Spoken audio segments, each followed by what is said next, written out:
Thanks for joining us for today's live coverage of Royal Oak versus Nags Head. I'm commentator Adam Oxley and here are the teams. The Royal Oak management team consists of first team boss Paul Sampson, his assistant Steve Bracknall and club physio Bob the Bucket. Goalkeeper Robbie, the Oaks #1, has passed a late fitness test after 3 months out with a dislocated finger. The back four consists of Parksy at right back, the oldest player in Sunday League history, Will Ringer at left back, and then Bez and Big Kirk at centre half. Midfield, there's Spooner on the right, Wiley out on the left, with Josh and Wazza making up the central midfield pairing. Up front for the Oak is centre back turned forward Ben, who'll play alongside captain Tommy. He is fit after recently injuring himself pretending to be a horse in the Oak. Now the Nags Head management team led by Brian Marshall, arch nemesis of Steve Bracknall, assistant Mick and Spitty Pete, the club's physio. Goalkeeper for Nags Head is Smed, who will have the job of keeping out Ben and Tommy from the Royal Oak front line. The back line for the Nags Head sees JP at right back, Danny at left back and Coyley and Swifty in the middle. The midfield out wide, Alfie will be on the right, Callum on the left with Aaron and Mansell in the central two. Up front sees Jerome partnering Winnie, the man who left Royal Oak controversially to join their rivals. So those are the teams for today's game. Now let's take a look back at how we got here. This episode may contain strong language and themes of an adult nature. For everybody watching and listening at home, give us a bit of background of how we got to where we are, Steve. A snippet. A little snippet. Snapshot. Right. In January, we were leaking goals. Were we leaking goals? Leaking goals. We set Parksy a task of scouting players. He came back, we chose Kirk. A very, very big, honourable centre-back. We needed him. There were unfounded rumours he abused a parrot. Never been proved. I told the lads to welcome Kirk into the dressing room. Do an initiation song. Winnie went in and provoked him. It caused a fight. Absolute carnage. Couldn't split them up. Dude, I'm trying to psychopath. Winnie! Get here now! Winnie and me had a subsequent fallout. We've unpicked that. What really happened is Winnie engineered a move to his local rivals, the Nags Head. And as fate has it, 3 weeks later, in Crooks Social Club, the quarter-final draw for the Imperial Cup pitched Royal Oak v Nags Head, and here we are. Number 5, Nags Head. Mr. Bracknall. Mr. Bracknall, please calm down. This is the game of the century. I demanded that we play at a neutral venue. The powers that be, Mick Merchant, etc. at the Imperial League agreed. We sold out in record time. 2,500 people will attend the home of football to watch what's being billed as the biggest Sunday League football match in history. But it got better than that. We went a step further. You went to the BBC, let's be frank. Credit where it's due. I made a public plea. I wrote an open letter. The BBC agreed to do live coverage. Hi Paul, Steve, Bob, it's Jono here from BBC Sounds. I can confirm Royal Oak versus Nags Head will be streamed live. Not only will there be 2,500 people in stadium, there'll be thousands and thousands watching at home. For free. I may add that. For free on the Games Gone podcast channel. I ask you, you're getting it for free. All I ask is still click that subscribe button and everyone's a winner. That's the truth. Making love to you is such a thrill. Boo! We have actually had some messages of support. Hi Steve, it's Chippy Claire here. Just wanted to wish you and lads massive luck on Sunday. Take Winnie down, and if you do, and if you win, Tommy gets free fish for a year. Good luck, guys. Boys, it's Fire Stick Dean. I just want to wish you all the very, very best on Easter Sunday against those houses at Nags Head, right? Stick it to Winnie, that Brian Marshall, right? Showman's boss, up and down them, bombing on, together as one. Dean. Just wishing Royal Oak lads all the best for a big cup match on Easter Sunday. Terry and Junior, Royal Oak FC. Want to wish you all the best to the lads. Next Sunday, we'll be there as salts. Can't wait for the day. Hang on a minute, I'm missing something to eat. That's hot. Sorry. That's hot. And good luck and cheers. Cheers. We'll see you there next Sunday.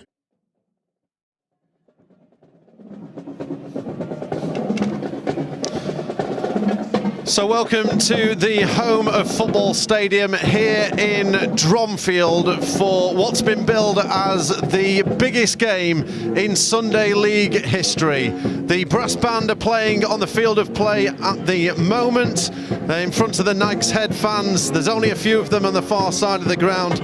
This is a games gone takeover of the Royal Oak against Nags Head. The Steve Bracknall Podcast has taken over BBC Sounds, BBC 5 Live Sports Extra 3 and BBC Radio Sheffield this afternoon for this huge quarter-final tie of the Sheffield Imperial Cup between Royal Oak and Nags Head. Royal Oak of Division E of the Sheffield Imperial League. Nags Head 2 divisions above them. It's a huge afternoon here. Think of the great derbies that the world has had over. El Clasico between Barcelona and Real Madrid. Liverpool against Manchester United.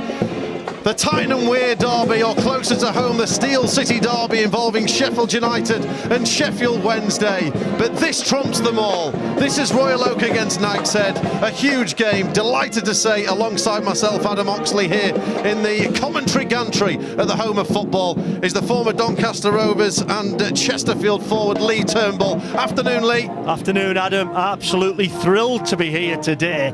This is the biggest game of the day, isn't it? There's a minor event happening in London with West Ham against Leeds, quarter-final of the FA Cup, couple of games up in Scotland. This is the big one. This is the big one at the home of football. Well, the fans have been streaming in. When I got here about 3 hours ago, there was a long queue of fans outside the ground waiting to enter the fan zone. There are inflatable snakes everywhere, of course, in reference to Winnie and his shock departure a couple of months ago to the Nags Head from the Royal Oak, the first player in the history of this fixture to cross the Great Divide after an incident involving Big Kirk after he was brought in. Look, it caused ruptions. We spoke to Winnie on the pitch today.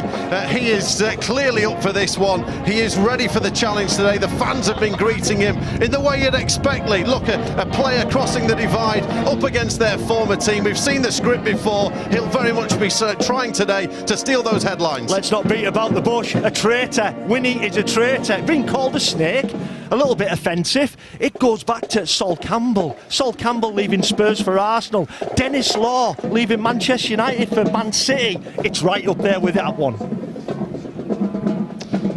So yeah, big day for Winnie, big day for all these players. We'll take you through the teams in a short while. Let's speak to a few of the key people involved in today's game then. First of all, the man of the moment really, the assistant manager of Royal Oak FC. Here's Steve Bracknall.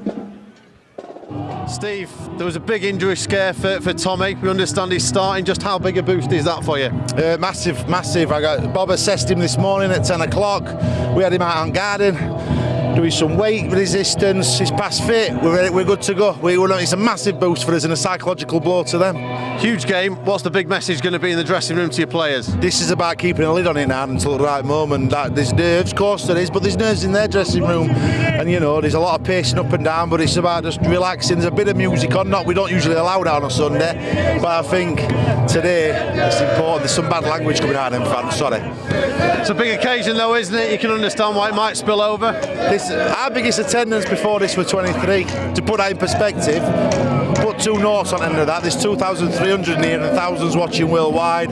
A message for them is thank you. I hope we can serve you up a win. And your prediction for the game, how's it going to go today? I'm not in prediction business, that's your job. What I'm interested in is my lads are prepared when that first whistle goes, and I can promise that. Steve, good luck with the game. Thank you, Adam. All the best. Thank you. So that's Steve Bracknall, the assistant manager of Royal Oak, of course, the man who supports Paul Sampson as the team boss. He and Bob the Bucket will be on the bench today for the Royal Oak FC. In the other dugout will be Brian Marshall, assistant Mick and Spitty Pete. We will see them all very shortly. And in terms of the Nags Head, we are going to now hear from that man of the moment, as Lee described him, the traitor who crossed the divide a couple of months ago. I've been speaking to him on the pitch. This is the Nags Head striker, Winnie. Winnie, big game's finally here today. How are you feeling? Yes, indeed. It's a massive game. 2,500 people have turned out to come and watch as well. Not sure watch Royal Oak, but yeah, That's what it is, isn't it? How have you managed to get your head right ahead of this one after what's been a difficult few months, I imagine?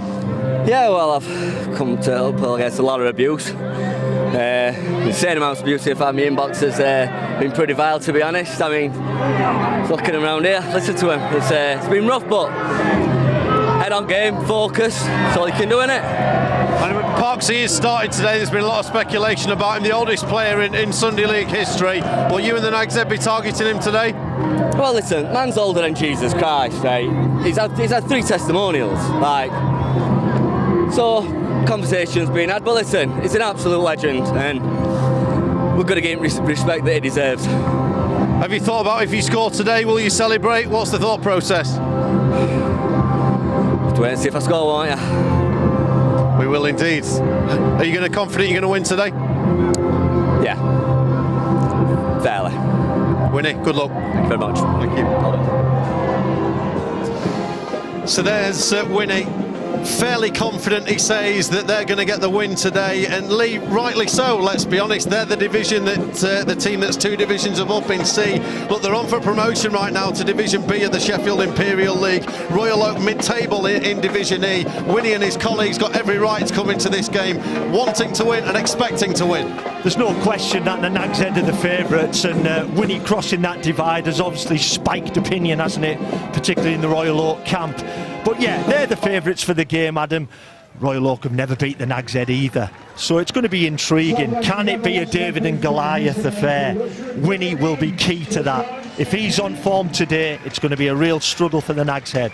Well, brilliant to see the brass band taking the acclaim of the 2,300 crowd here at the home of Football Stadium, the home of Sheffield FC, the oldest football club in the world, recently taken over with the new chairman, John McClure, who does look suspiciously like Paul Sampson. Very I'm told they're not related, but the tunnel is now out on the far side of the field. The brass band is starting to make its way off here, the field of play. An absolutely packed crowd. The attendance, the scarves are here. There was 1,000 free Royal Oak scarves that have been given out, and you've got to feel, Lee, for those few that have come here to support the Nags Head over on that far side. They've got a tough afternoon ahead. They're the away team. It's been played at a neutral venue today, but I'm sure they're going to get behind their team and try and counteract all the snakes and all the chants that are going to come their way. Absolutely. You said the crowd's going to be 2,300. Well, there's 2,295 Royal Oak fans in the ground and a handful of Nags Head fans over on the opposite side, but they're making themselves known, aren't they? There's banners over there.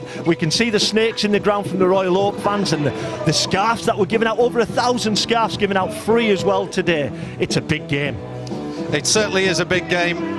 In terms of how these teams have got to this point, the Royal Oak with a 7-1 victory against the Ridgeway Arms in the first round, in which Winnie actually scored 2 for the Oak. In round 2 there was an abandoned game against Throssels, and then in round 3 the Oak getting through with a 3-2 win at Old Blue Ball, with Wiley getting a last minute winner. For the Nags Head, they beat Darnell Terminus 16-0 in the first round. Their second round game went to Pens away at Thorpe Hesley, and in the last round they won 3-1 against Sportsman B. Winnie coming off the bench to score the 3rd goal in that one, with the Imperial League saying that look, the Mark Gahey example shows why that he can play for both clubs, as Steve Bracknall now emerges from the tunnel to a hero's welcome here at the home of Football Stadium.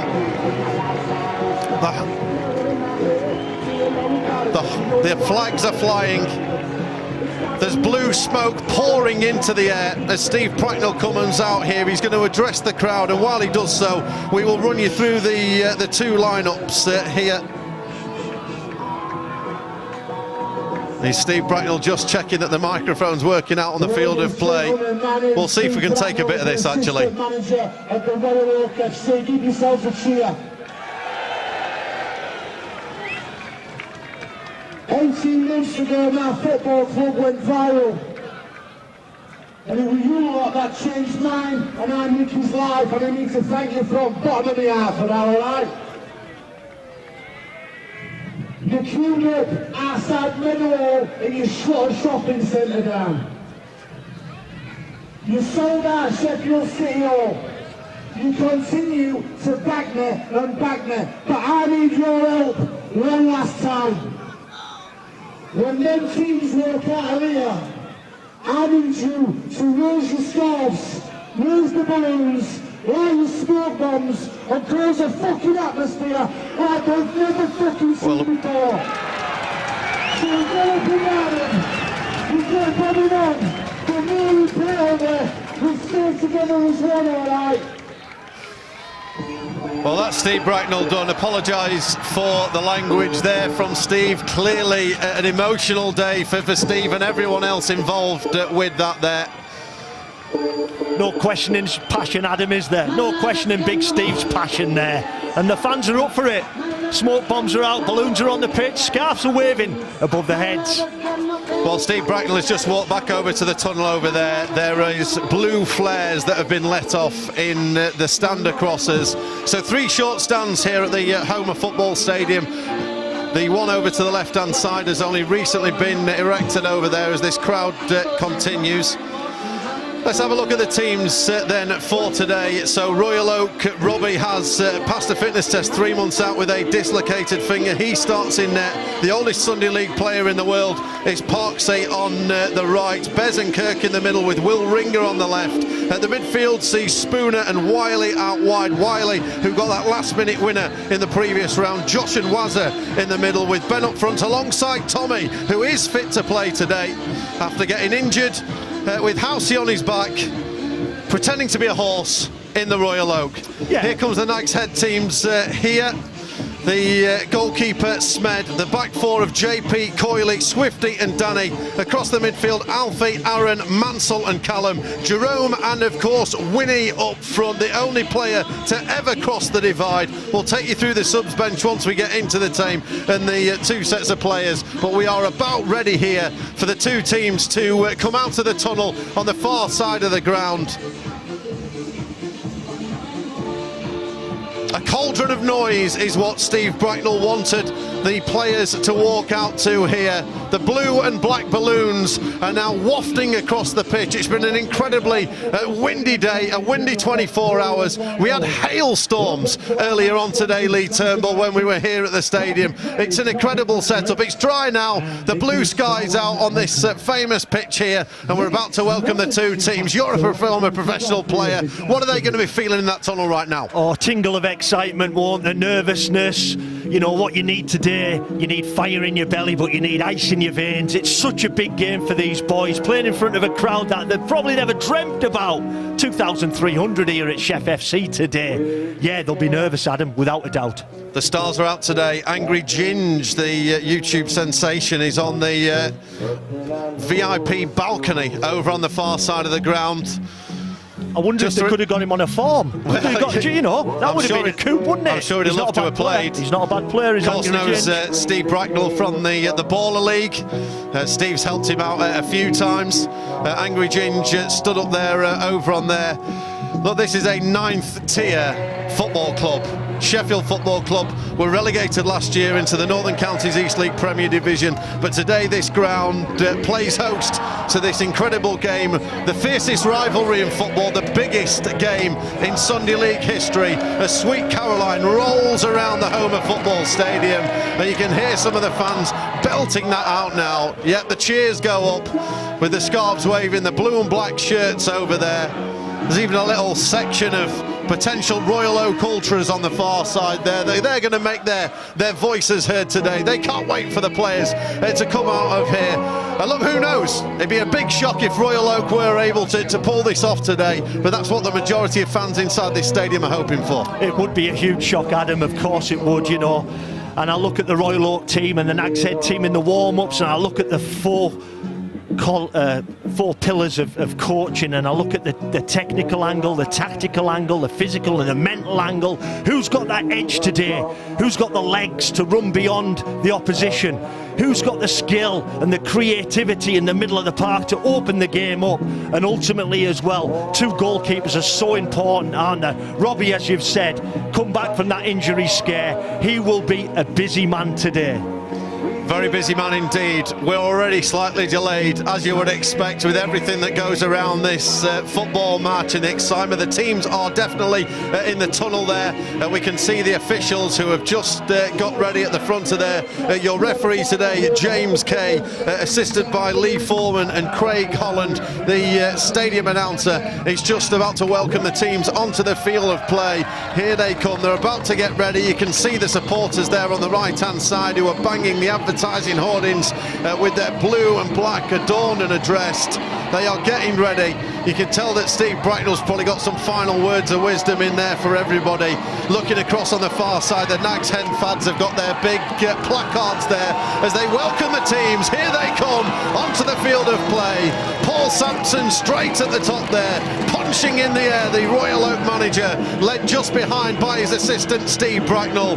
The youngsters of Hoyland Magpies under 21s won a competition to get through here today and to walk out with the players. What a fantastic moment for those youngsters, Lee. A memory that they will treasure for the rest of their lives. Terrific for everyone, isn't it? Terrific for the management team, the youngsters who are the mascots. I remember being a mascot at 5 and 6 year old at the Portrack Social Club when I was watching my dad play at this level of football as well. But also as well, you look at the Royal Oak fans there, they're up for it, massively up for it, aren't they? This is going to be a tough one against the Nags Head, but a great occasion, played in front of a bumper crowd here at Sheffield FC. Well, the two teams are just lining up on either side of the halfway line to take the pre-match photographs and the shots in front of the crowd. I mean, clearly in Sunday League football, Lee, the presentation of the teams, a big part of any occasion when the team's lining up here. Normally it's 23 people. Today it's 2,300 people inside the Home of Football Stadium. Absolutely. As Steve Bracknall pointed out before the game, I think the highest attendance was in the 20s, wasn't it, for the Royal Oak? We've now got 2,300 here, and the majority, obviously, are Royal Oak fans. This is going to be some occasion, Adam. Well, the players are now shaking hands. The Nags Head, led by their boss Brian Marshall, with the flat cap and the jacket on today and the cream trousers. Just behind him, assistant Mick and Spitty Pete, with the skipper for Nags Head, Winnie, who will lead it all. No handshakes for Winnie. You can see the rivalry's real, Lee. You can see what it means to the Oak players.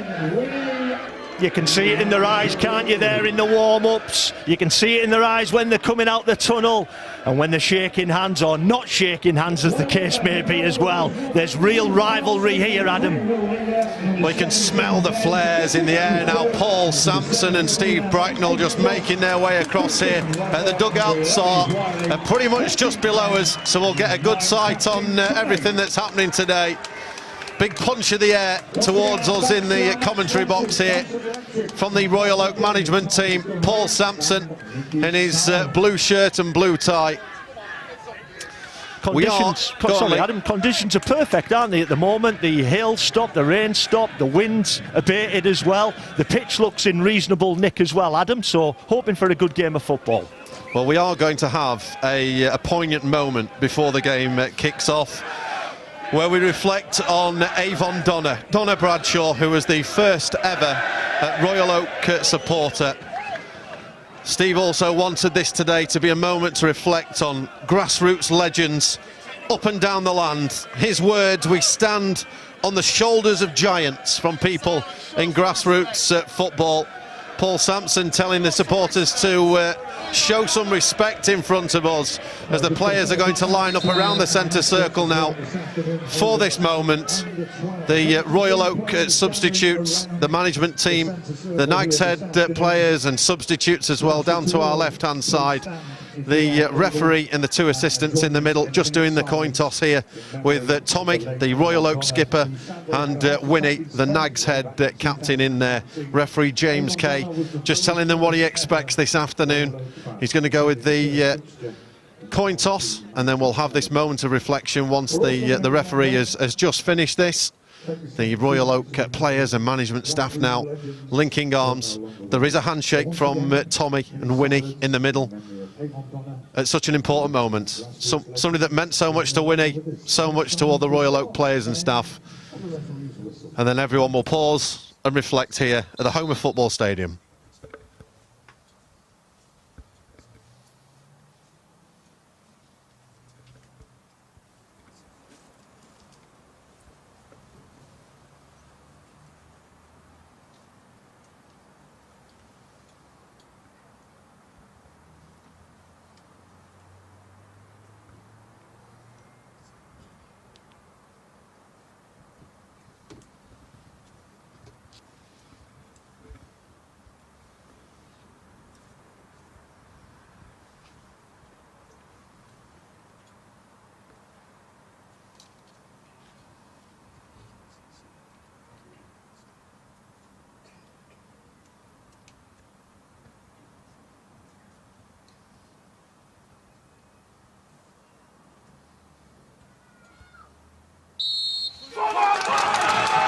An incredibly poignant moment. You can hear Steve Bracknall and Paul Sampson in the background there.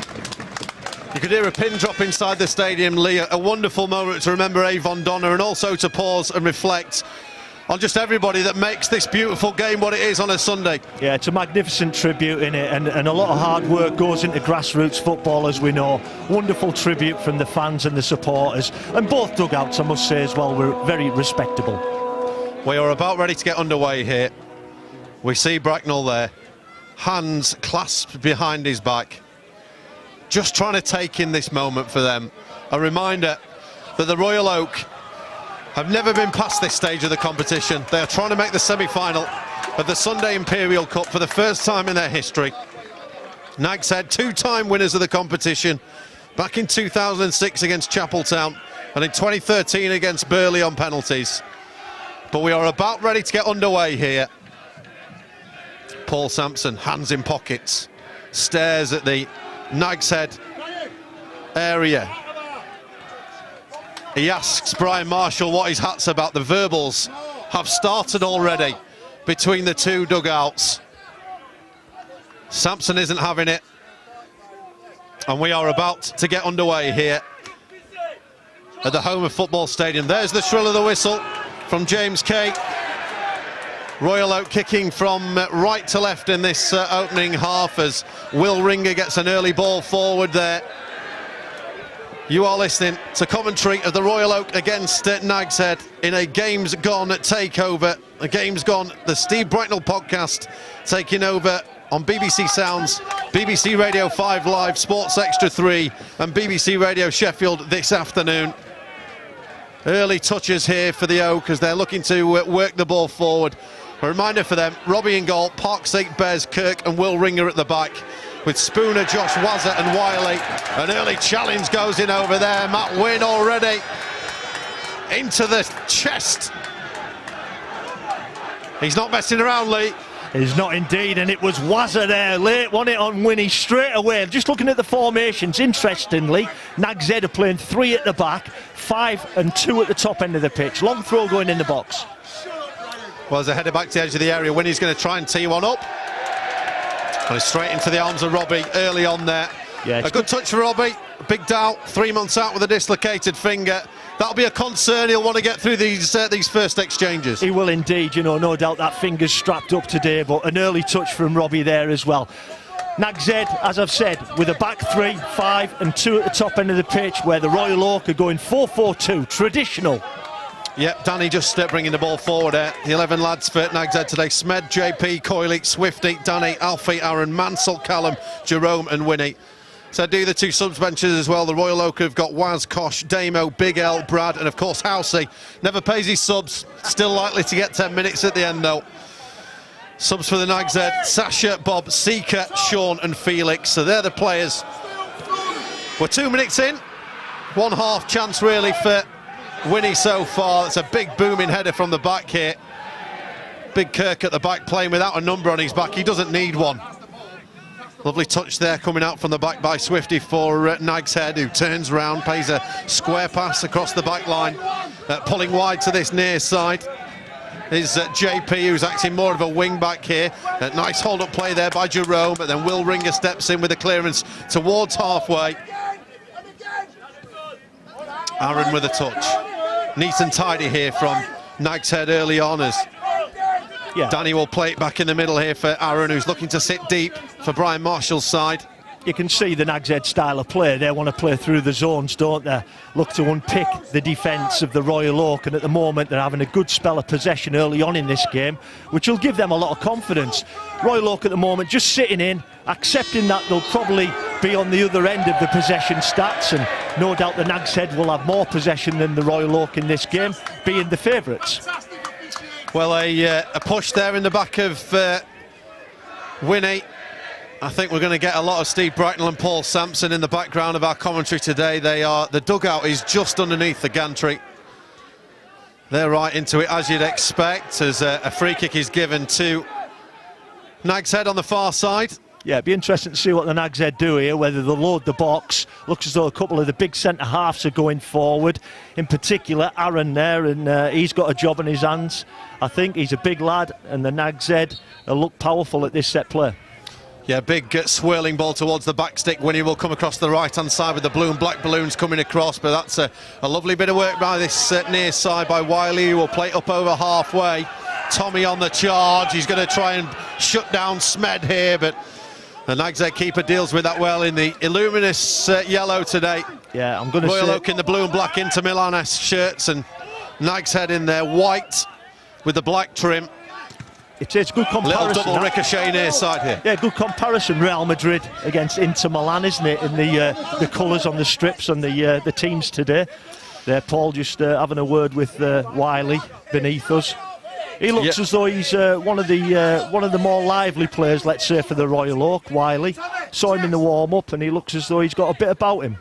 Well, he's likely to have a free roll today, Lee. He's one of the most promising young talents in Division E of the Sunday Imperial League, as Winnie will look to flick on here. They're potentially an early chance for Jerome. Big Kirk gets back there. He looks a little unsteady on his feet. Winnie to the far side. Big clearance by Parksy. Greeted by roars from the Royal Oak fans. And then Tommy goes into a challenge at the back, and advantage played. Good to see the referee letting things go early on. Yeah, you could see Parksy there, all of his experience on the clearance. Here come the Nags Head. Well, offside flag's going to go up early as Parksy just lost his foot in. Little high five with Spooner over on the far side. Spooner, a really interesting talent, actually. He's played with Jamie Vardy, Lee Gregory and Billy Sharp as, you know, local heroes that have made it big in the world of football. Always the bridesmaid, never the bride. Steve Bracknall told me about Spooner. Yeah, and he should be exceptional at this level, shouldn't he? Playing with those quality of players when he was a young kid. He's not really been in the game at the moment as Spooner. Tommy at the top end of the pitch, obviously mobility's not his best trait, but Tommy's up there to score goals, and if the Royal Oak can get the ball in the box, then Tommy will be a real threat. Game just settling down, Adam. Yeah, Tommy just working his way back here, the skipper. We all saw that footage on the Games Gone podcast. He tried to say he got a work injury, but it turned out that Housey was riding him like a horse after a lock-in at the Oak. Yeah, I think the CCTV footage did him. It was damning at Cheltenham week as well. Yeah, and thankfully for the Oak, though, he is fit today. It's a huge boost to them. Robbie in net to get back after 3 months out. Tommy to be past fit. These are key players that have been a key part of the Royal Oak journey over the past few years. Good chest, good touch in the middle of the park there. As Ben will try and bring it down. Strike partner of Tommy. He has recently been switched to a forward by the management team of Paul Sampson and Steve Bracknall. There's a call out over the tannoy for one of the cars. Paul Sampson was indicating that Brian Marshall's car might have been done. Oh, well, look, we hope that's not the case. There's banter, isn't there, Lee, but there's taken it too far. Yeah, you know, there's a line in the sand, and we all know the parameters. Listen, the coaching staff on both sides, there's no love lost between them, and they're going to have a pop, aren't they? But to suggest that it's Brian Marshall's car that's been called out over the tannoy is going a step too far. It's mind games, though, isn't it, Lee? It is between the two benches, it's mind games. They're trying to get into each other's psyches. Good interception in the middle of the pot now by Alfie for Nags Head, then near side. The ball's going to go out of play here for a Nags Head throw on the right-hand side. Yeah, being impressed with Alfie in midfield for the Nags Head. He's a good size, isn't he? He's slightly thin in on top, but he's got good technique. Aaron towards the back stick, looking for Winnie, can't get it under control. The cheers come up from the home fans. I'd love to see any failings from Winnie today. He's got to keep himself together, hasn't he, Lee, though? You know, this is a tough atmosphere. He won't have played in something like this. He's crossed the divide. He's the only player to cross that divide. Big day for him. As we say, you know, you need ice in the veins. You've got to think calmly under pressure. Teacup, as we call it. But also there, the opportunity for Winnie. He should have went with his head, in my opinion. It was a great ball in that was floated in, and a good opportunity there for the Nags Head. Winnie went with his left foot. Never got it on target, thankfully, for the Royal Oak. It's former Doncaster and Chesterfield forward Lee Turnbull, who's alongside myself, Adam Oxley, here at the Homer Football Stadium for this quarter-final tie in the Sheffield Sunday Imperial Cup. Now an opportunity for Ben to try and come forward here, but a good block at the back there by Swifty for Nags Head. Poor touch though, Ben gets it back. A little trick in the middle of the park from Swifty. It's what you like to see on a Sunday. Absolutely, showcase yourself in front of a big audience. No doubt family and friends are here today. I believe we're getting streamed live as well, Adam. So, yeah, it's a good opportunity for some of these lads to put them in a fairly remote shot window, I must say. Good burst on the left-hand side here for Callum. Yeah, Steve has told me before the game that the stream is expected to be watched on every continent across the globe. I understand as well that the crew on the Artemis 2 are watching the stream today as they head towards the moon. This game of football has not just gone global, it has gone into space, and I'm sure the crew on their travels there are going to be enjoying every kick and every turn and every twist of this Sheffield Imperial Sunday Cup game. Opportunity on the left-hand side here for Callum, who's going to work the ball into the middle. Takes a deflection. Will it go out for a corner? No. Robbie's kept it in, but he's given it away. Played towards goal. Really good block at the back by Bez. Parksy now will try and steer the ball away. Little touch off from the right-hand side. Royal looking to go on the counter-attack here. Ben gets the ball down, but it squirms away. But at the moment, Lee, in this first 9.5 minutes of the game, it's Nags Head that have had the couple of sniffs around the Royal Oak goal. Yeah, the Nags Head dominating possession, as suggested at the start of the game, playing through the zones, but getting the ball into good and wide areas. But Bez there, putting his body on the line. Great defensive work there from the Nags Head. They've just got to keep calm. They've got to keep calm in this game, the Royal Oak. They've got to keep calm while the Nags Head are looking to attack. Good defensive work, like I said. Bez there, Royal Oak centre-half. Great run down the right-hand side here by Danny, who makes his way into the area. Wiley's getting back, gets the interception. Lovely work by the youngster. Will Ringer will come across. He partly clears, but then JP's going to bring it forward. Several rolls along the line. Look, the professional game, it works its way into Sunday League, doesn't it? As Smed comes out and clears down the other end. He's not even hurt. It's embarrassing. Yeah, JP there, looking, just having a word there with Wiley as well. Here comes Tommy over the top. Great opportunity here for Ben through on goal. Can he finish early on? No.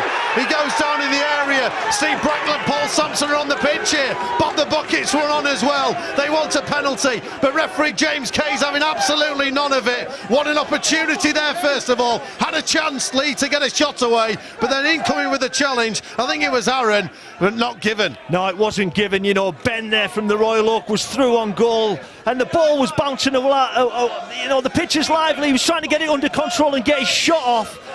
I think it was probably the right decision by the referee. Nags Head defender just got back in time. Well, we'll see. Hopefully see a replay of that in due course and work out. Of course, today, Lee, no VAR in operation. No VAR. That's a positive, I must say, Adam. That's a positive. Well, let the game run itself. Let the officials run the game, and let's have the emotions of having a goal scored, even if it is half a yard offside.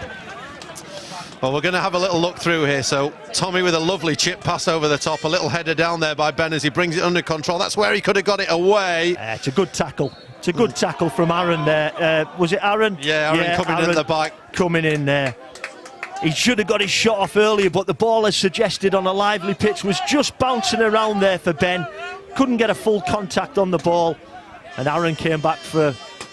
You just don't know when you're going to get chances in this game, particularly when you're playing a team from 2 divisions above. Here comes the free kick on the left-hand side from Nags Head.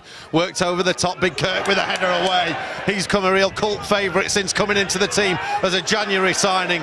It was him, of course, that led to the ruckus with Winnie, that led to Winnie's departure. Battling away on the right-hand side here for Nags Head is Alfie. Ball played down the left-hand side. There's another run on here for Ben, but the offside flag goes up on the far side. Steve Bracknall indicating inches in that one. It was the right decision, yeah. Linesman there, flag up early.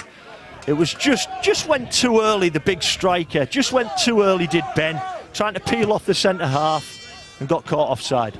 Difficult, isn't it, though? Look, Tommy's had some time out at the minute. You lose that little bit of relationship up there. They've got to work that back. Absolutely, you know, you can see the pair of them obviously played together. Here's a nice move, Winnie over to the left-hand side for Callum. Callum, who's been lively in this one, but a really nice bit of work by Spooner on the far side of the field. He gets his tackle in. The ball will go out of play for an attacking throw in here for Nags Head on the left-hand side. 13 minutes gone at the Homer Football Stadium. It remains 0-0 between Royal Oak and Nags Head here on a games gone takeover. Right-hand side, crunching challenge goes in on Ben. Yeah, referee there giving the free kick. It was a crunching tackle again. I think the opposition have looked at the Royal Oak striker, looked at his mobility, and certainly trying to out-muscle him. It was Coyley. Yeah, Coyley went across. Parksy's down. Parksy's down. Parksy's down, and we see the first sight of Bob the Bucket running onto the field of play to attend to Parksy here. What Paul Sampson's doing, I don't know. He's nearly in the centre circle of the game. Yeah, I think he's... Is there no fourth official here? There is no fourth official. It's like the Wild West down here. There is no fourth official. Paul Sampson on the pitch. I think he was trying to beckon his players across there. Winnie's going across as well. Are you suggesting tactical timeout here, Lee? I'm suggesting a tactical timeout. Parksy's a vastly experienced player. I think he's identified that the opposition are just getting on top a little bit. Maybe it's a tactical one, so the management team can get their message across to the Royal Oak players. Well, Parksy looks like he may well be coming off here. We'll see. He's walking away gingerly to the near side, indicating he's back at 53 years old, the oldest Sunday League player. Incredible that he's even got on the field of play today, Lee. There was strong suggestions from Paul Sampson that they shouldn't have even started him, but they've made the decision. Yeah. And Parksy coming off here. Yeah, it looks as though he is coming off, Parksy, yeah. The Stanley Matthews of the Royal Oak, at 53 years young. He gets a cuddle from Steve Bracknall. So Parksy off. And coming on. Is it Brad? He's going to be Brad. Yeah, we've got Brad coming on, yeah. So Brad on. Looks young Parksy enough. off. Looks young enough to be Parksy's grandkid, doesn't he, Brad? Definitely a youthful edge to him. So Parksy off. A sad end for one of the great players of Royal Oak. One of the great characters. Had his controversies. Selling goods out the back of his car. All forgotten now. Ball's going to be cleared away from the back here for Nags Head. We're back underway. 15 minutes gone at the Homer Football Stadium. Ball out on the left-hand side. Callum loses out. Looks like Wiley's gone across there. You know, little tactical tweaks here by Sampson and Bracknall as they've moved Wiley out to the right and brought Spooner to the left-hand side. Yeah, you know, we often see it done where the wide players flip and play on the opposite sides, and that's what the coaching staff have done very early in this game.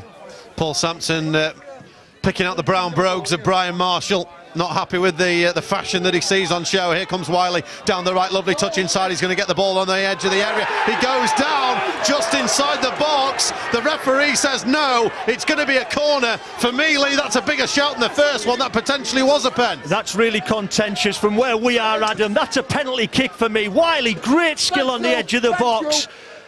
And it was the Nags Head. It was the Nags Head defender. Clearly brings down Wiley. That should have been a penalty kick. It was number 8, Mansell, that brings down Wiley. Wrong end of a decision there, this time the Royal Oak. Well, huge moment in the game. You just hope that doesn't come back to haunt Royal Oak later. But here comes the corner from the far side.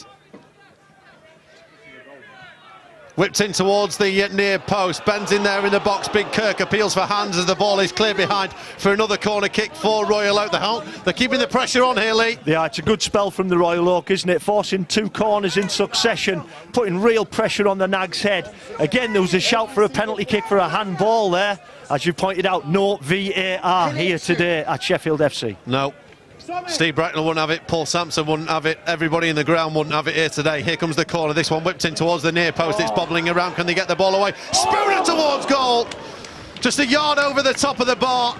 It's a lovely turn and swivel from Spooner, who got his shot away, and just a yard away from the opening goal of the game. Yeah, good spell of pressure here from the Royal Oak, and the ball gets transitioned after the second phase of play, and it bounces for Spooner, and he strikes a right foot half volley just over the crossbar. Well, they've really come back into the game in the last 5 or 10 minutes, Lee, haven't they? Nags Head made a really good start to proceedings, but Royal Oak are on top at the minute. Yeah, I'm going to put that down to the coaching staff. You know, Paul and Steve there have worked it out, and they've flipped the wingers. They're trying to get pace and down the outside and trying to expose this Nags Head defence.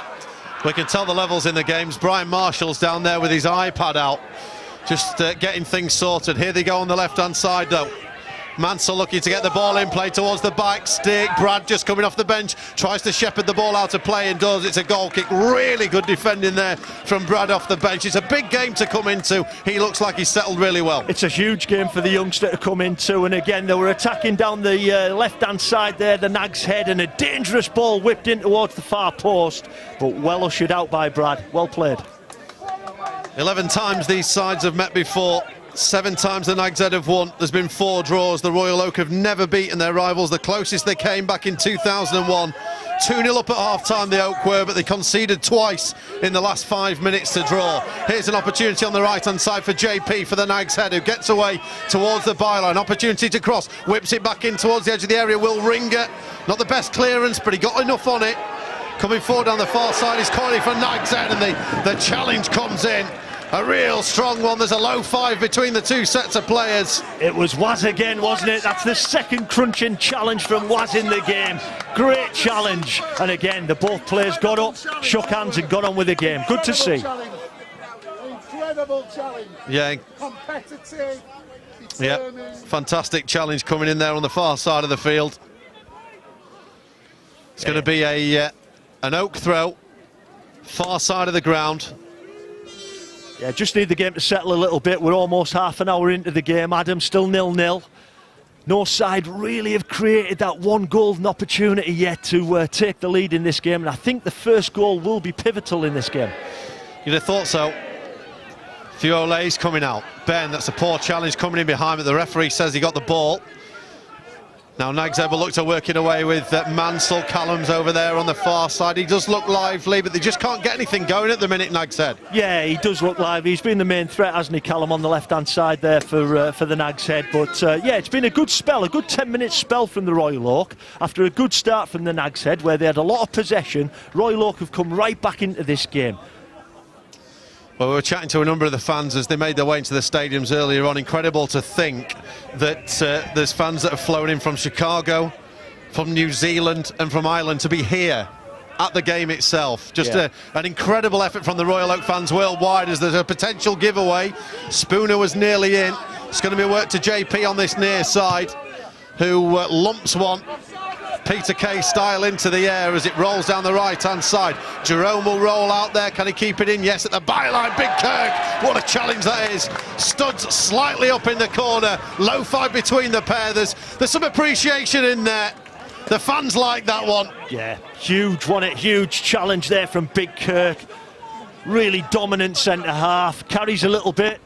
He'll be the first to say that as well. But up against Jerome. Jerome again, real strong striker. JP into the box, looked like potentially a bit of a high boot from Alfie, but not given by referee James Kay as it's cleared out on the far side of the field. He's an uncompromising figure, that Big Kirk, who's made a real impact for the Oak over the last few months. Nags Head have got it on the left-hand side. Poor touch in there. Challenge comes in. Second opportunity running through for Mansell as he works it out, but then Whiteley will clear up over halfway. Offside flag goes up against Ben. Just couldn't quite hold his line. They're getting opportunities there. If they can sort that line out, Lee, the potential of that ball over the top has caused a few issues. Yeah, you know, I look at Ben and he's probably the quickest player on the pitch for the Royal Oak, and he's got to look across the line and he can't be offside from them wide areas. He's got to know where the rear guard is of the Nags Head and time his run a little bit better. But good game. It's turning into a really good game. Very competitive, as you can imagine. Just waiting for that opening goal. Lovely weather as well now, as we're midway through the first half. Flick header on, Brad's there operating in the left back role, but then he slips on the ball. Jerome's going to look to play it through. Winnie gets a strong challenge in there. Big Kirk tries to play it away, but gives it to Jerome now on the right hand side. JP in the box, JP will square it. Winnie has the opportunity. What a challenge by Will Ringer. Gets across, Winnie goes down in the box. Nags Head appealing for a penalty here. It's not going to be given. Paul Sampson giving it the big large to the other bench, telling them to sit down. There's an Oak player down, I think it's Brad in the box. Eventually the referee James Kay will bring proceedings to a close here. But Winnie there, you could just see how much the Royal Oak players, they're straight on him. 2 or 3 of them on there. Potential penalty. It didn't seem to me to be a penalty, but we may well see that again in a second. No, I don't think it was a pen. I think it was a good challenge from Will Ringer. The chance there, the opportunity for Winnie. Yeah, great challenge from Will Ringer. Just got across his man. It's just that bit of seconds there, isn't it? You think he's already going down, Winnie. Yeah, there's not a lot in that, Adam. It's a brilliant challenge from Will Ringer, putting his body on the line in there. Yeah, there's not enough in there for a penalty. No, but that's how dangerous Winnie is, isn't he, with his movement inside the box. He's the main threat, the main man for the Nags Head. But excellent cover, really good cover from Will Ringer. Fantastic. 23 minutes gone here. You're listening to live commentary of the Royal Oak against the Nags Head in a Games Gone takeover. The Steve Bracknall Podcast on BBC Sounds, BBC Radio 5 Live, Sports Extra 3 and BBC Radio Sheffield, as well as the Games Gone YouTube channel. Some drinks being taken on here by the players. Thankfully it looks like Brad may well be all right. Will Ringer there. An immense challenge. 27 years old, but looks 50. Says Steve. He does. Yeah, he certainly made a really strong challenge there on Winnie and took everything like a good defender should. Good work from Will Ringer. Well, he wasn't registered for the first 3 years playing for the club. That's why he's called Will Ringer. Played in a variety of positions. He's known as the Phil Neville of Royal Oak because of those multiple positions as the ball goes over the top. Wiley with an excellent clearing header over on the far side. Ben comes on. Yep, coming back onto the field of play is Bez. It was Bez who was down. He's back on, thankfully, for the Oak. 20.5 minutes to the break in this Sheffield Imperial Cup quarter-final tie at the home of football here in Dronfield, on the outskirts of the Steel City of Sheffield, the home of the world's oldest football club, Sheffield FC, playing host to this fierce game between these two huge rivals. Flick between the legs by Jerome is fantastic. Right-hand side, here comes JP, cuts in the box, looks to play in the middle. Big Kirk misses his kick, then Whiteley gets the ball cleared. Then coming forward is Coyley from the back for Nags Head. He spins away from Ben. Ben trying to get in the back there. It's a ball down the left-hand side. Just run out of a bit of room. Wiley will go back. Will Ringer will look to clear, and the first ball goes over the top of the stand on the far side. It's a surprise it's taken 25 minutes. It'll be the first of many, won't it? Yeah, clear your lines there from Will Ringer. When in doubt, kick it out. But at the moment, the Nags Head look a little bit more technical, I must say, than the Royal Oak. Been impressed with the two lads in the middle of the park, the 5 and the 6, Alfie and Aaron. JP as well on this right-hand side, and Jerome at the top end of the pitch. Well, they're asking for a spare ball here. Well, normally if Sheffield FC are playing in the Northern Counties East League Premier Division League, there'd be a whole host of footballs, but this is Sunday League football. I'm just looking, there's no footballs around the pitch, is there, unfortunately? So, someone might have to go and fetch that ball for the game to continue. Well, Brad looks like he's come off near side. Bob the Bucket's going on. Looks like Wazza has come on for Brad near side. Other changes, well, this is bordering on farce, this, Lee. Surely somebody had to bring more than one football for this game. Oh, here we go. Well, it looks like they've knocked a flyaway on. That looks like a 10-bob swerver, that one, doesn't it? Yeah. They can't play with that. That's incredible. Well, it's for those listening on radio, it's a bright pink ball that looks like you get something off the market that's now going to be played off the left-hand side. Here comes the throw-in. There's a bit of swerve on it as Big Kirk goes in the back, and then he smashes his ball through. You can see how much the ball's flying in the wind. Well, they're going to try and go from one end to the other, which looks like a flyaway football. Here's to the left-hand side. Wazza will work his way out wide. Just come off the bench, looks young, pace and trickery, making his way into the area, trying to get through, beats one, tries to beat another, does it get a deflection? No. Goal kick, says the referee, James Kay. But Wazza certainly looks like a player with some pace and some industry down the left-hand side for the Oak coming off the bench. He does indeed, he looked really lively there. All right foot playing on this left flank, so he's playing inverted, trying to get beyond the Nags Head defensive line. I think he's got a shout for a corner there, Wazza. Well, Bob the Bucket, like the hero he is, has run around the side of the field to go and get a bag of balls along with his bucket, and it looks like they're actually going to get a proper football now as he looks to get it away. And Well, that's incredible. Lovely bit of skill by Paul Sampson to pick the ball up, and then a gesture towards the other bench. Best way of describing it, family audience. Easter Sunday afternoon. Hope you're well, wherever you're watching, wherever you're listening to this live commentary of the Sheffield Imperial Cup quarter-final between Royal Oak and Nags Head. They finally do seem to have a proper football back here. Yeah, a flat one though, it looks like. Referee's not happy with it, so they're going to have to drag another one out the bag.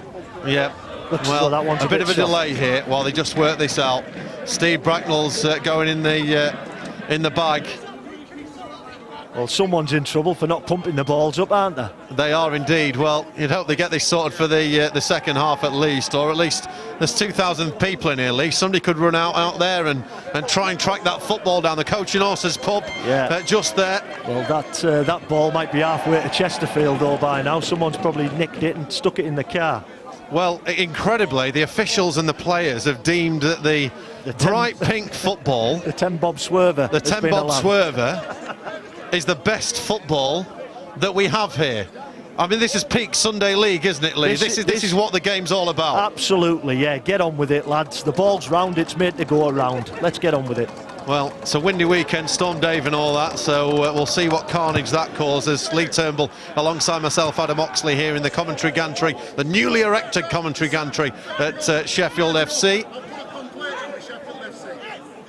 Well, Paul Sampson, the manager of Royal Oak, says he's going to put a complaint in about the balls to Sheffield FC.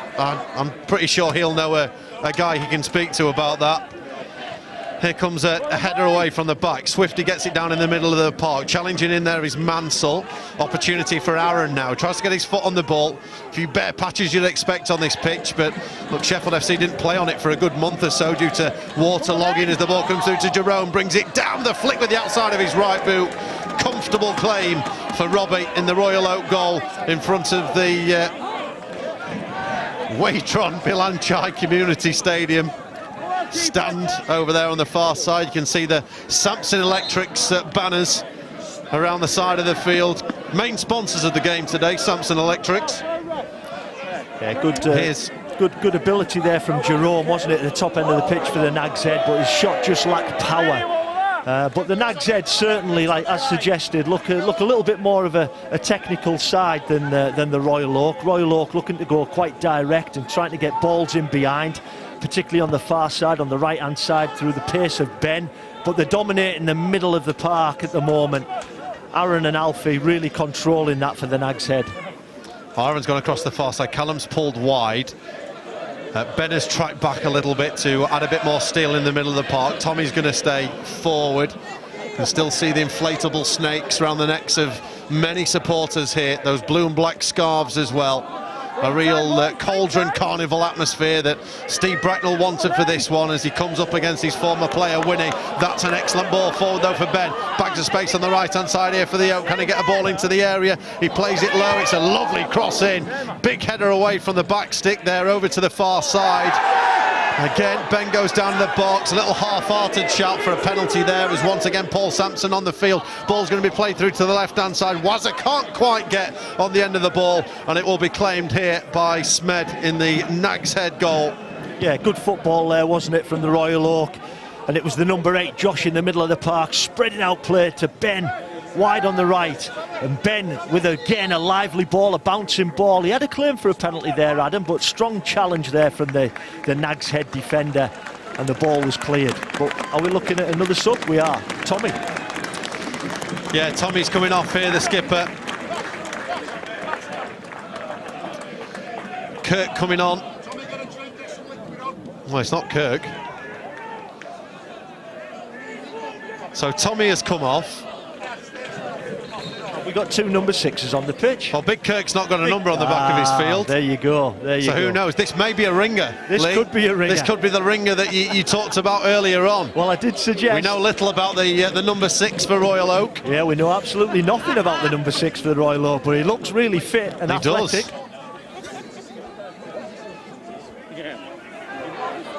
Well, Will Ringer has the ball in his hands on the right-hand side. He throws it down the right-hand side. Bracknall give us a wave. Big thumbs up from Steve Bracknall as the cross comes in from the right-hand side. It's going to be cleared by JP, and then out of play here for a corner kick to Royal Oak. Paul Sampson trying to G the crowd up. Steve Bracknall on the field near side. Yeah, Big Kirk moving forward for this one. He'll be a real threat in that box for the Royal Oak offensively. It's all about the delivery, Get the delivery right, get the first contact. So near side here. It's in towards the near post, looking for Kirk. It's going to be well cleared away, though, from the back by the Nags Head. Yeah, 12 minutes to half-time. Remains goalless between these two incredibly fierce rivals. A rivalry going back to the end of the 90s. All emanating from Steve Bracknall being accused of cheating at a pub's quiz at the Nags Head and being barred from it. Then there's the episode involving Gary Wainwright, who was said to be investing in the Oak, but eventually went and sponsored Nags Head as the ball comes through here, claimed by Smed. That just gives you a bit of context to the history of this fierce rivalry in the Sheffield Imperial League. Oh, there's absolutely no love lost, is there, between the two teams today? You can see that. There's a handball. Yeah, there was a handball in the middle of the park by Alfie, and the ball's kicked away. And it does appear now somebody has found a pump and got a proper football as it comes in. Bob the bucket there on halfway. Sorry if any bad language is bleeding through from the dugouts below. Plenty of big emotions on this day as Bob the bucket's out there with the Royal Oak management duo. Here comes Josh with the free kick into the area, cleared away from the back by Alfie with a big clearance far side. Steve Bracknall impressed with the ultras, as we're going to call them, the Oak ultras, on the far side of the field with the Scotland flag there. I'll be fascinated to know where exactly they've come down from for this one, Lee. Well, with the Scottish flag there, yeah, I'm going to suggest maybe from up the road, and that's a long old journey. It is, as the ball's flicked into the middle. It's going to be smashed away by JP from the box. I think it's going to be a throw-in on the far side there. Fans packing into this ground. Just to give you a bit of context, there were 1,200 here last weekend for Sheffield FC's biggest ever home league crowd. There's double that in today as the throw comes in from the right. Kirk looked like a foul in the back, and it is. Referee James Kay will blow that one up in the middle of the park. So it'll be a Royal Oak Glasgow Ultras. The flag says. Yeah, fantastic. And big credit to them. What an effort coming down. Nags Head looking to play it out from the back. We're into the final 10 minutes of the first half. Game's gone takeover on BBC Sounds, BBC Radio 5 Live, Sports Extra and BBC Radio Sheffield. From the halfway from Nags Head in the white, played back towards Danny. Neat touch in the middle for Coyley, who gets it under control, bobbling ball out to the left-hand side. Callum will reset it. Ben's going to go back there and put a shift in as he tries to win the ball off Danny on the far side. Here it's flicked away. Putting his foot on it is Mansell. Wiley's going to get beaten to the ball there by Callum. It's going to go out of play for a goal kick. I think Nags Head were hoping for a little bit more. Well, the game's just gone a little bit stale at the minute. Leek needs somebody to grab hold of it at the minute and take control of this one. Yeah, both keepers really haven't worked enough, have they? Robbie or Smed in the Nags Head goal. And penetration from the Royal Oak at times on the right-hand side through Ben, who's really lively. And now we've got the mystery number 6 on the pitch as well, up front for the Royal Oak as well. I'm sure we're looking at more attacking intent. Is that Big Kirk coming off? Well, Big Kirk is coming off here, and it'll be Damo who will come on. So Damo coming on for Big Kirk, who goes in at the heart of the back line now. Big Kirk's done his work for the minute. Didn't quite get the opportunity to smash Winnie, as I'm sure he would have quite liked to. I think that was the game plan, wasn't it? But fair play to Winnie. I mean, Winnie's been quiet in the game. You know, he plays that withdrawn role, that number 10 role, but he hasn't really had any influence on the game so far. Will Ringer, good challenge on Jerome, gets the ball away. JP near side with the head in the air. Ben's there. High boot's going to get called against Ben. So I've got to say, certainly it seems the most likely for the Royal Oak today. He's put himself about got a good bit of technical aspect to him, made a couple of good runs. You do kind of feel that it may well be him.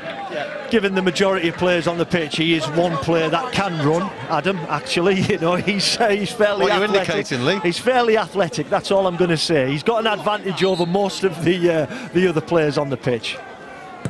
Here comes the kick forward from Coyley into the area. Header away. Mansell gets up in the middle of the park. Ben's working hard there. Gets the flick forward through to the Oaksnicks. It's going to be Nags Head who will look to bring it forward as these sides try and find a breakthrough here. Ball's going to be played into the middle of the park. Alfie will now go to the far side. Crossed into the edge of the box looking for Winnie. It's going to run. Wazza with the clearance away.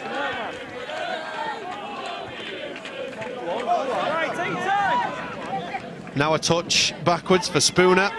He'd love to see a little bit more of the ball as well with that pedigree, as we mentioned earlier. Nice turn from Wazza at the back there. It's a little congested. JP getting across, trying to get involved as well. A shout of close him in there from the Nags Head bench. Now the number 6 for the Oak, who will look to turn, gets in the challenge, but he's going to lose out to Alfie, who will bring it through the centre circle here. 0-0 between Royal Oak and Nags Head in the quarter-final of the Sheffield Imperial Cup. Ball out on the far side, well, Winnick feeling his calf there. Has a little look across to Steve Bracknall, and Bob the Bucket does the little snake emoji action with his hand. Yeah, he's not being that effective in the game. He's just feeling his calves there, Winnie, as well, whether that's a pull or a kick. Obviously, Royal Oak have been really physical up against him. He's just having a word with Brian Marshall here in the Nags Head dugout, just to say that he is struggling a little bit.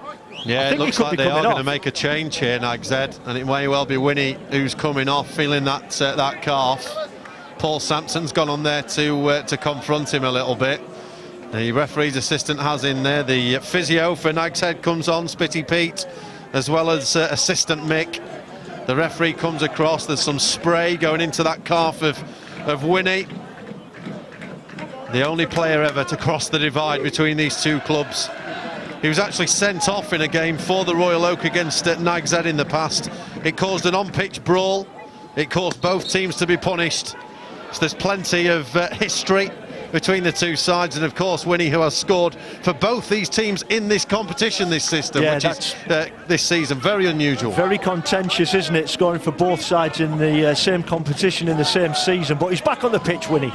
He isn't coming forward, looks to get into some space on the right hand side for JP in the final 5 minutes of the opening half. Ball goes in the box. Robbie will come out as Jerome looked to nick in there ahead of the Royal Oak keeper. Described as the best keeper in Division E of the Imperial League. Well, certainly showing there a good awareness as he's going to get the ball back at his feet now. Robbie, who's hooked that clearance away. Commentators curse Lee. Yeah, it's a wonderful clearance. What you're on about? Sliced it straight to the right back there, didn't he? Oak 6 away to the far side. Wiley will look to try and get on the ball. He thought he was off, so he leaves it. Nags are going to look to get the ball away from the left-hand side over the top. Jerome makes the run. The offside flag stays down. Paul Sampson and Steve Bracknall can't believe it. Jerome to the byline. Looking to work his way in here ahead of Damo. He pulls it back to Matt Wynn. Matt Wynn with the step over. The boos come out. The sliding challenge comes in the middle of the park from Waz, I think, who was in there. Then the clearance away by Josh out to the right-hand side. And maybe the Royal Oak can launch another attack downfield here. Wiley, excellent touch out of his feet. Works infield, away from that right-hand side, through the centre circle. In the Nags Head half, he's going to make a run through the centre. Wiley's going all the way himself here. Does he get pulled back? He does. Little pull back there from Aaron in the middle of the half. And it'll be a free kick to Royal Oak. About 30 yards from goal, slightly left of centre, and a big opportunity here for the Royal Oak with 3 minutes left of the opening half. Yeah, it was brilliant play there from Wiley. I've been waiting for him to burst on the scene in this game because he looks such a promising player. And now free kick to the to the Oak, to the Royal Oak here. And who's it going to be? It's going to be Spooner. Spooner with his pedigree. Yeah, Spooner. Can he summon Vardy? Can he summon Gregory? Can he summon Sharp? For a moment of magic here. He's going to hit it over the wall. He hits it brilliantly, just wide. Deflected on the way through. It's going to be a corner. It looked on course when it was initially hit, Lee, but they've got another corner of the Oak. Yeah, great effort there, wasn't it, from Spooner? Right-footed, curls it over the wall, just takes a nick off the Nags Head wall and goes wide of the post. Corner kick now to the Royal Oak. So Josh will take the corner over in the far side of the ground. Scoreboard down there shows 0-0 as it is 2.5 minutes before the break. Whipped in towards the near post. Header away from Nags Head. Will the Oak get another opportunity to come in? Foot race near side and an unnecessary trick there from JP. Nearly gives the ball away. Ball down the middle for Nags Head looking for Winnie, but there's a nice bit of work by Damo at the back to get it clear. Here's Jerome. Cooley takes it side, puts it through the middle. Robbie's going to come out from the back. Offside flag will go up on Callum. Looked like he might well have got there. It's a lovely ball through the middle, a couple of yards less, better timed running, and they would have been in. Yeah, I think the Nags Head technically are better in the middle of the park, and they've got some good technicians in there, and the ball was played through, and it was questionable whether he was offside, but linesman flag went up. So JP down the right-hand side looking for the presence of Jerome up there. Throw in the middle from Wazza. Now the number 6 will play it back over halfway. Josh forward. Here's Danny. Spooner will get into the back of him. Appeals for an Oak throw, but it's going to go the way of Nags Head. That's Paul Sampson. At least a little more pleasant then, seeing as he was very audible in the background. Here's Josh in the middle of the park, the engine room, as Steve Bracknall describes him. Wazza forward. Looking for the touch off there is Spooner. Back in there at the back is Danny to step in. The number 6 tries to win it back. Ball out to the right-hand side by Josh, just behind Ben. It was a good idea. And it goes out to play far side for a Nags Head throw, and you just can't separate these teams at the minute, Lee Turnbull. Not at the moment, can you? You know, they're trying to get a grip of the middle of the park, the Royal Oak, trying to get Josh and Spooner on the ball to dictate play, but difficult against a robust Nags Head team. There's going to be 2 minutes of additional time. I've just seen the assistant in front of us indicating. Both benches being told, so a couple more minutes for either of these sides to try and grab the lead, which would be such a big advantage in a tight game between the two. Goal kick now for Nags Head.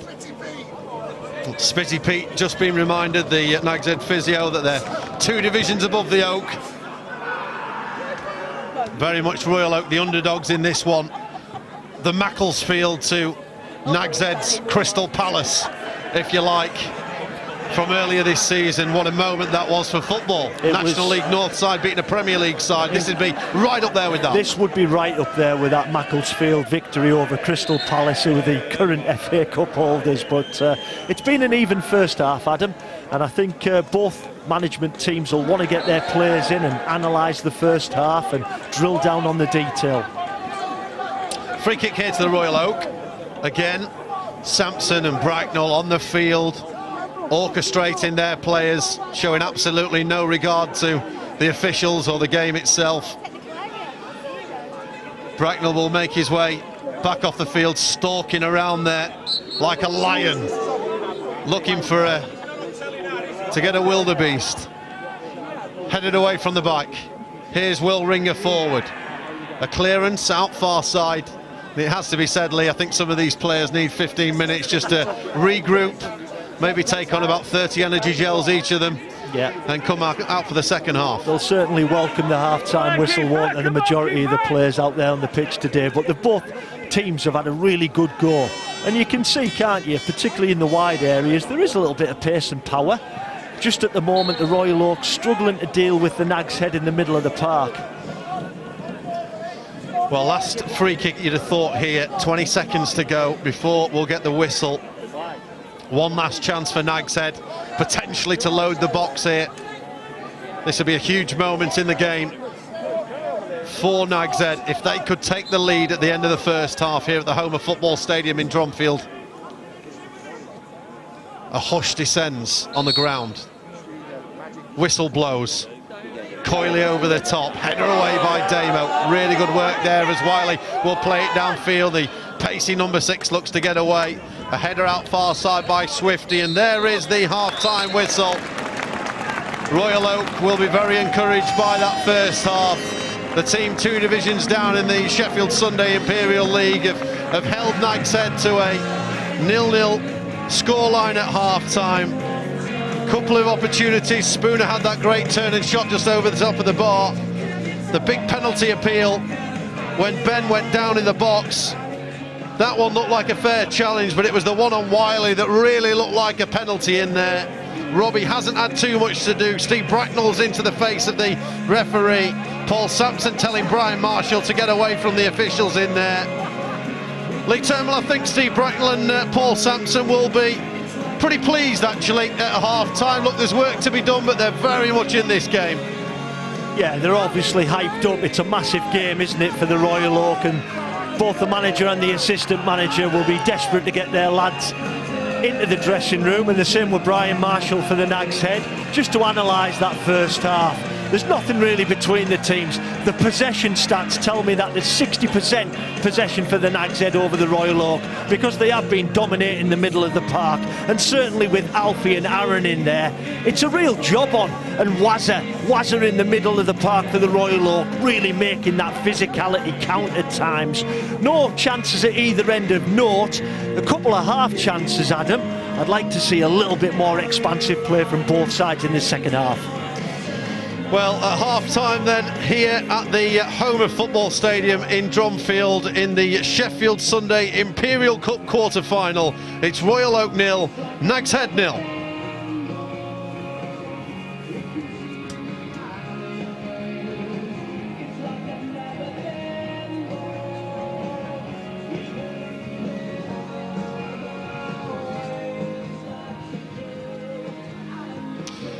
Well, Lee, we're going to take a look back over some of the key moments from that first half in this fervent game of Cup football. Nags Head, who went on the offensive early doors, long ball over the top looking for Winnie, just couldn't get it under control, and you wondered, Lee, earlier on whether he could have gone with the head there. Yeah, I think the ball's been played into the back stick, and if that's me, I'm going with my head. I'm leading with my head to try and get it on target, but Winnie tries to go with his left peg, shanks it wide. Well, Nags Head with the long ball downfield and the header forward. Tommy with this lovely ball over the top, and it's here for Ben. You just wonder, he puts his foot through it there, he doesn't. The tackle comes in. He'll be disappointed there, Ben, won't he, that he didn't get the shot away, because it sat up for him nicely. Yeah, it was excellent play from the skipper, Tommy. Just lobbed it over the defender's head, and when Ben gets in, the ball just wouldn't settle on the lively surface, and maybe he tries to go a little bit earlier, he might have had a shot on target, but fair play to the Nags Head defender, really good cover. Yeah, corner from the far side. That was the effort from Spooner. That probably is the chance of the half. He's about, what, 10, 12 yards out here, just on the penalty spot. Only a yard over the top of the bar. It was a really good effort. You can see the reaction from Steve Bracknall and Paul Sampson into that one. Yeah, good technique from Spooner, just over the bar, unfortunately. And then Winnie had a great chance, didn't he? But he possibly could hit that first time as well, as Will Ringer came across with a fantastic block. But if he takes that earlier, that's a great chance on goal. Totally agree. As it comes across there, Winnie's just got to get his right peg on it and whip it towards goal. But a magnificent challenge from Will Ringer. Yeah, you can see when he there with the armband on, he had to have some treatment. Here's the free kick from Spooner that was arrowing into that top corner until it took a little touch off the Nags Head wall. Yeah, you can see that Spooner's got good technique, you know. He's trying to dictate in the middle of the park, and he's the main man. He's the main man there for the Royal Oak, and it just nicks off his head. Just nicks off the head, and Steve Bracknall there failing spectacularly to burst a balloon. Look, we've all tried it. We've all tried it. We've all tried it. It's a tough thing to do. You know, maybe get a stud under that, Steve. You'd have thought as an experienced Sunday League assistant manager that he'd be able to pop a balloon. But you would have thought. Proficient in balloon popping. Second one is green, 316 to 320. 316 to 320, that's green. Yeah, second half will be coming very shortly here from the home of football in Drumfield. 0-0 it is at half-time. And the next one, it's orange.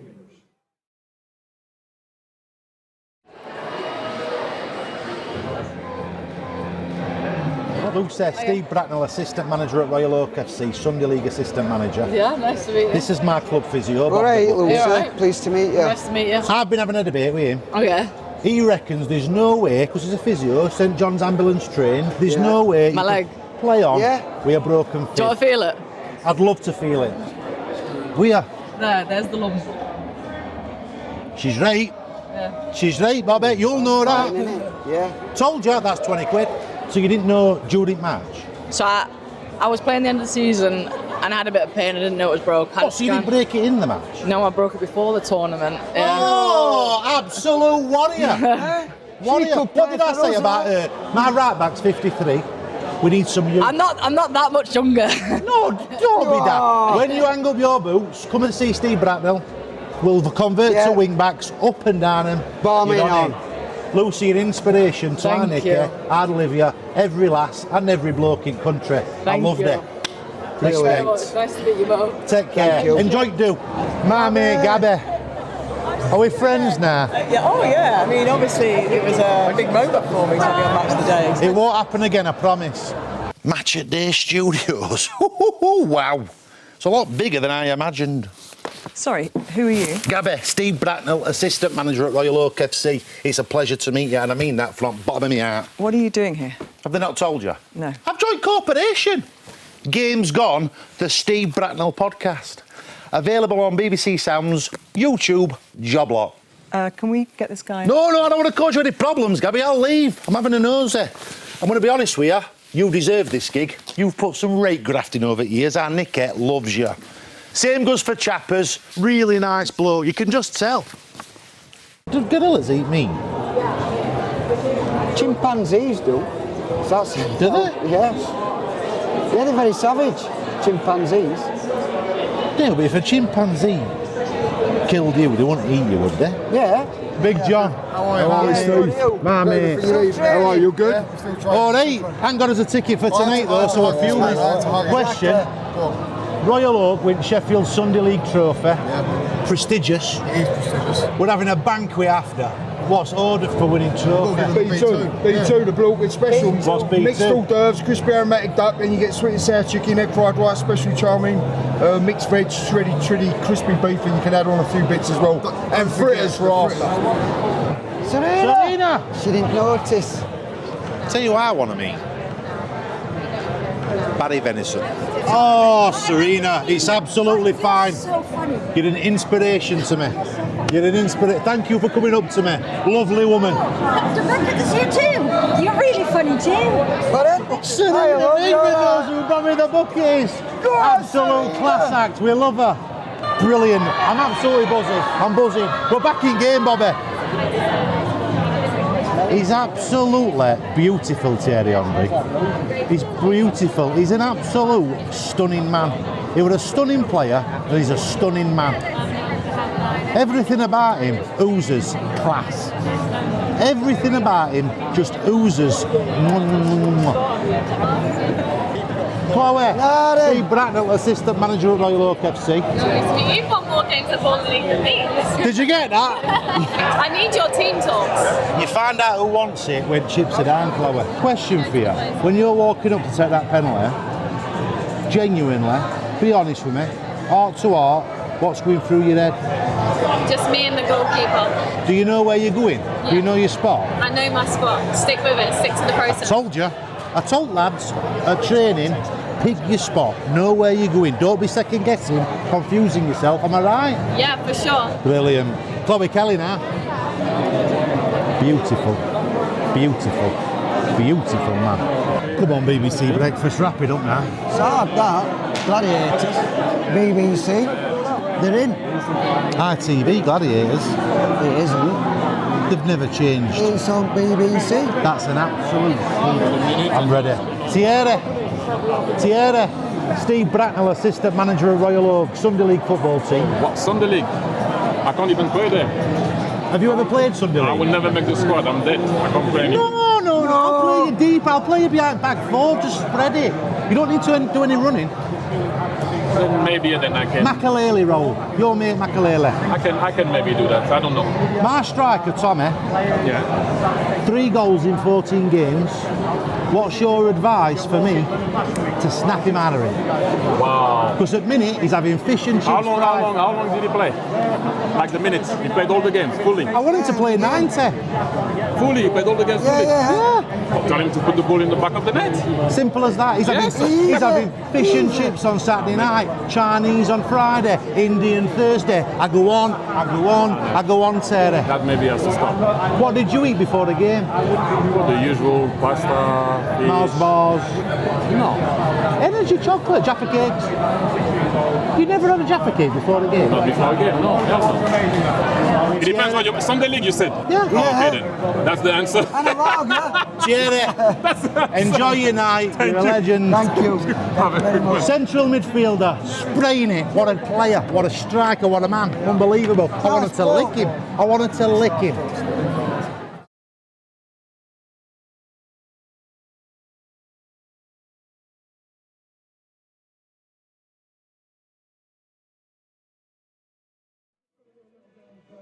A little bit of market research this afternoon. How many people are here from Sheffield? Who's not from Sheffield? Is there anybody not even from England? One or two. Whereabouts are you from? Glasgow. Fantastic. Come all the way down for the game as well. Big fan of Bracknell's, obviously. Enjoying it so far. Great stuff. Prediction? 1-0. There's a lot of money going on 1-0. Anyone else not from England? Where are you from? Florida. Amazing stuff. And what brings you to the home of football stadium this afternoon? Welcome back to the home of football stadium here in Dronfield on the outskirts of the steel city of Sheffield. It's half time. It's Royal Oak 0, Nags Head 0 in the Sheffield Sunday Imperial Cup quarter-final tie. The match day announcer enjoying a little bit of banter with some of the supporters over there that confirm they've come down from Glasgow for the game. Incredibly, the cheer of the people that aren't from Sheffield was louder than the ones that are from Sheffield, which says everything about the size and scale of the appeal of the Steve Bracknall universe. You're listening to live commentary of Royal Oak against Nags Head. This is a Games Gone takeover, the Steve Bracknall podcast on BBC Sounds, BBC Radio 5 Live Sports Extra 3 and BBC Radio Sheffield. Very much welcome your company. Thanks for getting involved wherever you are across the world as well. I'm told that we were expecting people to be watching in from every continent. Incredibly so. My name's Adam Oxley. Normally find me on the Football Heaven team on BBC Radio Sheffield. Alongside me is Lee Turnbull, one of our expert summarisers, former Doncaster Rovers player, former Chesterfield player. If I listed every club he played for, we'd be in for quite a while. But it is finally poised, Lee, isn't it? 0-0 between these two bitter rivals. You're thinking Barcelona Real, you're thinking Liverpool Man United. This is bigger, and it's 0-0 with everything to play for. Yeah, there's not a fact paper between the two teams, is there? It's been a really tense first half, a little bit of lack of quality. I think the midfield needs to be the area that certainly the Royal Oak need to focus on, because Alfie and Aaron have been really dominant for the Nags Head. Spooner and Wazza in there need to get a grip of it. Spooner's quality, and Wazza, he's a dog in there, isn't he? Very tenacious, already showed his aggressive play in the game. I've just had the legend that is Billy Sharp onto me. Of course you have, you're a man connected. Just to confirm that his mate is Spooner, and he played with him when he was a kid. See, we told you had the pedigree. Yeah, the pedigree's there. The pedigree's there. And if he had half an ounce of Billy's shoelace, he'd be scoring goals in this game today. I tell you what, imagine if we could get Billy Sharp to play for the Royal Oak. That'd be quite a coup. I'm not going to lie. It'd be quite a coup. Look, he's only just turned 40. Well, I would suggest that if they could do that, it'd be free Sunday dinners for Billy and his family in the Royal Oak. I'm sure they would, but not in the Nags. That's, gastro pub from what Steve. He's not happy with that. No, gastro pub. We are nearly ready to get underway in the second half here. Your referee is James Kay.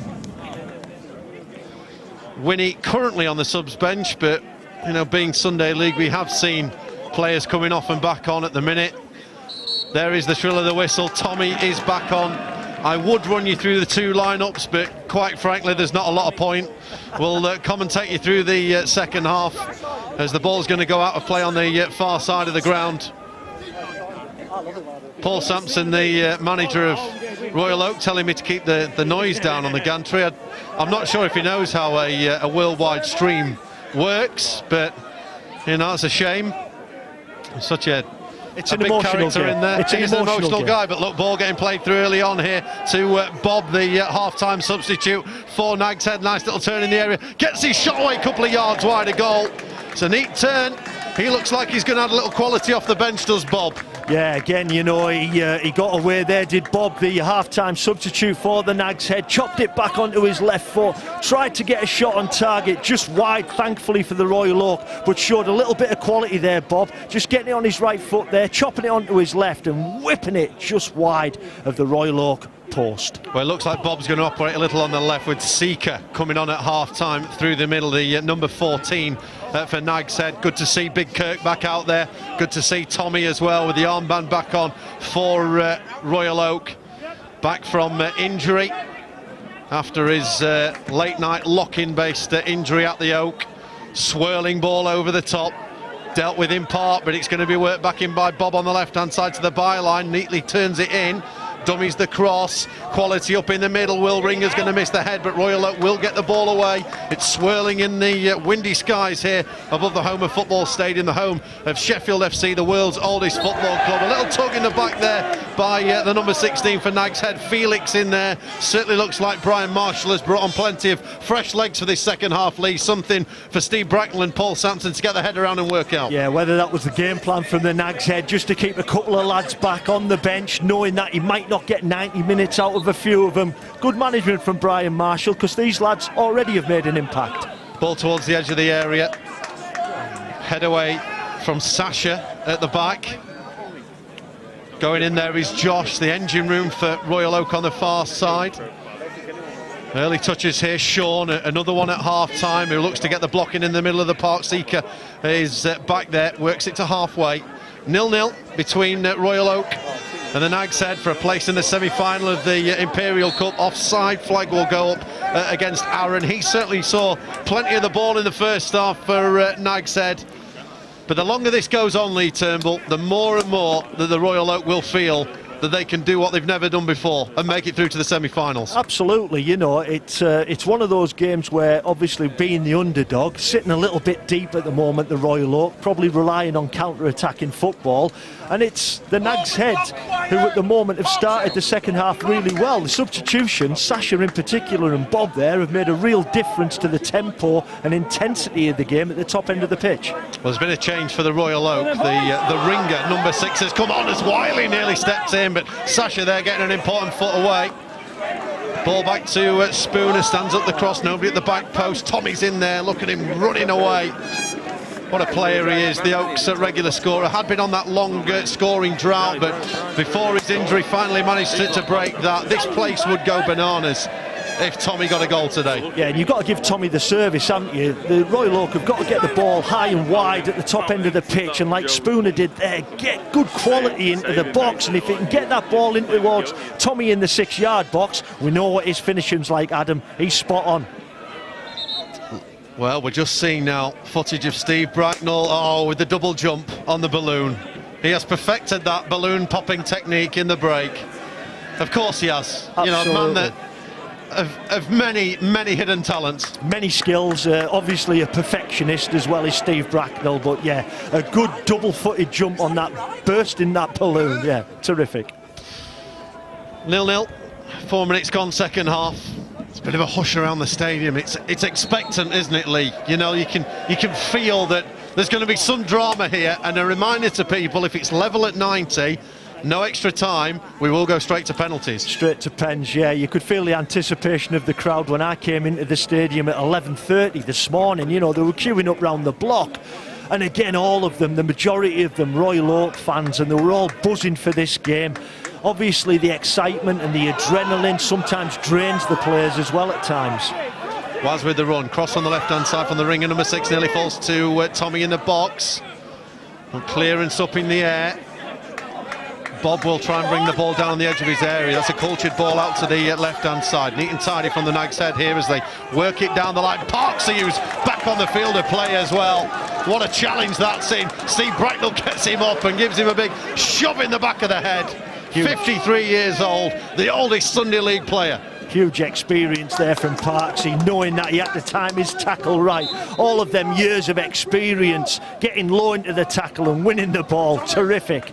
Terrific there from Parksy, absolutely, and a helping hand there from the assistant manager to get him on his way as well. He certainly did. Nearly shoved his head into the turf there. I'm not sure that would have helped too much, but it is Parksy here who will take this throw in towards halfway. Lovely flick on there. It's going to run through to the ring of number 6. There looked like a handball. Needed the referee to give it. The assistant needs to be a bit sharper there because it certainly looked like Swifty had done the handball. Yeah. Well, I'll tell you what, Lee, it's taken 51 minutes, but finally the referee tells Paul Sampson to get off the pitch. Absolutely. We know Paul Sampson in his suit is the manager. Currently he's occupying the right back berth, isn't he, for the Royal Oak. Just can't tell these guys anything. Just need to get back into the technical area and be a bit respectful as Paul Sampson flicks the V's there to Mr. Marshall in the opposite dugout. No love lost between the two dugouts, as we know. Here comes the ball in from Spooner towards the edge of the box. Doesn't quite make it towards a blue and black shirted head. The white of the Nags Head will now turn. It's going to be Seeker who will play it through the middle. Will Ringer again several times today with key interventions, key moments, gets that ball downfield. Possibly could be the Royal Oak man of the match there, Will Ringer. You know, he's been exceptional defensively. Started off in the middle, now gone to left back. Just wears his heart on his sleeve, doesn't he? Competes for everything. Here's Sean. Another half-time substitute for Nags Head, but Spooner's done well. Spooner will play down the right-hand side. Oak's number 6. This mysterious Ringer who's come on today that looks lively with plenty of pace up there. But Nags Head playing out from the bike. Cultured stuff from Brian Marshall's men as they look to work it to the far side. Callum's over there now. He was on the near side. Well, he was on the left in the first half. He's operating on the right now with Bob on the left. Here comes Felix with the ball through the middle. Back there. Wiley will get it clear. He's played everywhere today, Wiley. He's been out on the right and the left. He's more central now. He's going to go in at left back, the utility man, certainly for Sampson and Bracknell. Absolutely, you know, and everyone at the moment. Here we go. Ball out to left-hand side by Bob. It was an excellent pass by Sean. Bob will put it in. Robbie with the save. Outstanding goalkeeping. That one was going to drop under the bar, but Robbie gets fingertips on it, touches it onto the bar. It's a corner for Nags Head. It was excellent play there from the Nags Head. The ball comes out to Bob and he chops onto his left foot and he chips the ball across, and Robbie just manages to get a fingertips onto the top of the bar. Dangerous moments here for the Royal Oak, and it's a Nags Head corner. Well, Big L has come on for Royal Oak. Tommy is off. So the armband has gone to Spooner as the corner comes in from the right. It's cleared away. It's going to be another corner kick here to the Nags Head, 8 minutes into the second half. Yeah, good defensive work there from the Royal Oak. The corner was taken quickly. It was low. It was whipped in right-footed.